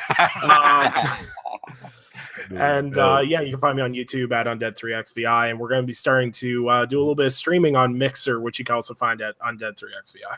No doubt. What about that gaming perspective, man? Where can it find people? Plug your show, bro. Oh, yeah. You can find Gaming Perspective at 8 p.m. Eastern time on a Saturday, where I half drunkenly lead our show through a fantastic list of topics, and we talk about varying things in games. And we got some big stuff coming up in August that I can't talk about yet, but we got some big industry guests coming up. Nice. Like what you guys are doing, man. Fantastic, man. I love this team you're assembled. You know what I mean? It's really good. I like what you're doing. Very positive. And like I said, I caught last night with Lord Stinger, and that was a really good episode. Please pay attention to what this guy's doing, man. Positive guy in the community. Tells us how it is. Very balanced opinions. A pleasure to have you in the round, Lord Undead. Thank you for having me. You already know. And of course, Lord Snaldo with the last minute edition. Stream team in the building. Any announcements, sir, from Stream team? Let us know what's popping out here. This is the plan. So I would like to first of all thank the ILP crew of David and Addict and Sav and Cognito for helping putting this all together. And so we got a little bit of a stream schedule starting. For my information, we are starting this week, today, but technically tomorrow. We're still looking for a couple more people to fill out the rest of the days. So if you want to get with DM Lord Attic on Twitter, and he's going through people, picking out who to go through. But as of right now, we have people. We have Miss El Boogie on Tuesday. Yes, thank you. She's gonna be doing a daytime cast for us. It's 1 to 3 Eastern Standard Time or 10 to 12 from Pacific Standard Time. And then Thursday we have Super G. He's going to be from 8 p.m. to 10 Eastern Standard or 5 to 7 Pacific Time. And then myself on Friday from 7 p.m. to 10 p.m. Maybe a little longer. I don't know. It all depends what's going on. That's 4 to 7 Pacific Standard Time. And then Addict, I think, because he hasn't told me exactly when he's going to do it on Sunday. As you said, it's hard to get a hold of Addict. Is that what you're saying? Yeah, it's a little hard. I would like to rename him the Riddler because he always answers questions with a question. But, the Riddler, I like that. I love him. He's a good guy. And you do not say stuff to make my intro longer, man. The Riddler. I might throw that in, yo. So I think he's gonna be doing it on Sundays. I assume right after the stream schedule. But when I'm around 4-ish, 5-ish. Yeah, so more than likely it'll be right after this, the way you guys were running. So I would like to tell everyone here, though, we would greatly appreciate it for you guys to come in, even if it is just to say, yo, what's up? And then just leave the window open, say, hey, what's going on? Just drop it in, say what's up, say how you doing. And, we would love to see the community grow, and we'd love to hang out with everybody else. And keep an eye on the Twitter, the ILP Twitter, so that we can end up, you can see what's going on, what's changing. If something happens, where we're going to be adding another person, adding another day, like sliding a time, an hour, or something like that. So we would greatly appreciate it if you guys would do that. And I would like to say thanks again for you guys for this opportunity to help this ILP team and the podcast grow. The name for us is Iron Lords Podcast on Twitch. On Twitch, so baby. Twitch.tv/Iron Lords Podcast. That's right. Appreciate you, man. Like, again, and shout out to, like I said, Lord Addict, King, coming up with the ideas and stuff like that. And then Lord Snaldo just really putting it together. I mean, I'm very excited about this, getting the game community and getting the schedule together. And we're trying to do this, man. So like Lord Snaldo said, if you guys could just jump in there for a minute, just hit that like, we really trying to get this thing popping and engagement with the gamers, because at the end of the day, it's all about the game. So shout out Lord Snaldo. Lord Addict, where can people find you? What you got going on? You can find me on Twitter. You can find me on YouTube, Gaming Addict, and Mixer actually. Lord Addict ILP. Definitely been streaming on there. I will be streaming on Twitch as well. Only for the ILP. I won't be streaming on my actual channel. Okay, I appreciate that, bro. But appreciate everyone from coming by. See you next week. No doubt. Lord Solve, where can people find you? What's going on? You guys can find me on Twitter, Lord Solve. Invisible. I'm not invisible on Twitter. I just don't answer. There's a difference. You can find me on PSN, Xbox Live, and BX Sovereign. Apparently on fire. Yeah, exactly. Get on fire, so it's blown up. And you can find me streaming Horizon Zero Dawn on PS4. Oh, streaming? No, I'm lying. Well, I was about to say, I thought y'all you're gonna play these selfish experience games. Can we at least get a stream? I was like, oh, we got a fifth. I was like, this is good. We may have That's not gonna happen. Y'all talking to the wrong dude. Y'all should stop now. DJ Six says, "Saw what's up with them codes." Next week, baby. You got to be in the chat next week, baby. No, next week. Week after next. Week after Let's next. give out them fraudulent codes. You'll go straight to boss move. Boss move. Those DM codes to boss moves. Those codes are already in his DM when they called us the fraudulent podcast with giveaways. Yo, Lord King, where can the 5 people find you? What you got going on? All right, you guys, you can find me on Instagram, Facebook, and Twitter. And listen, we have Combat Talk this week. We're going to talk about Mikey Garcia. We're going to talk about Robert Easton Jr.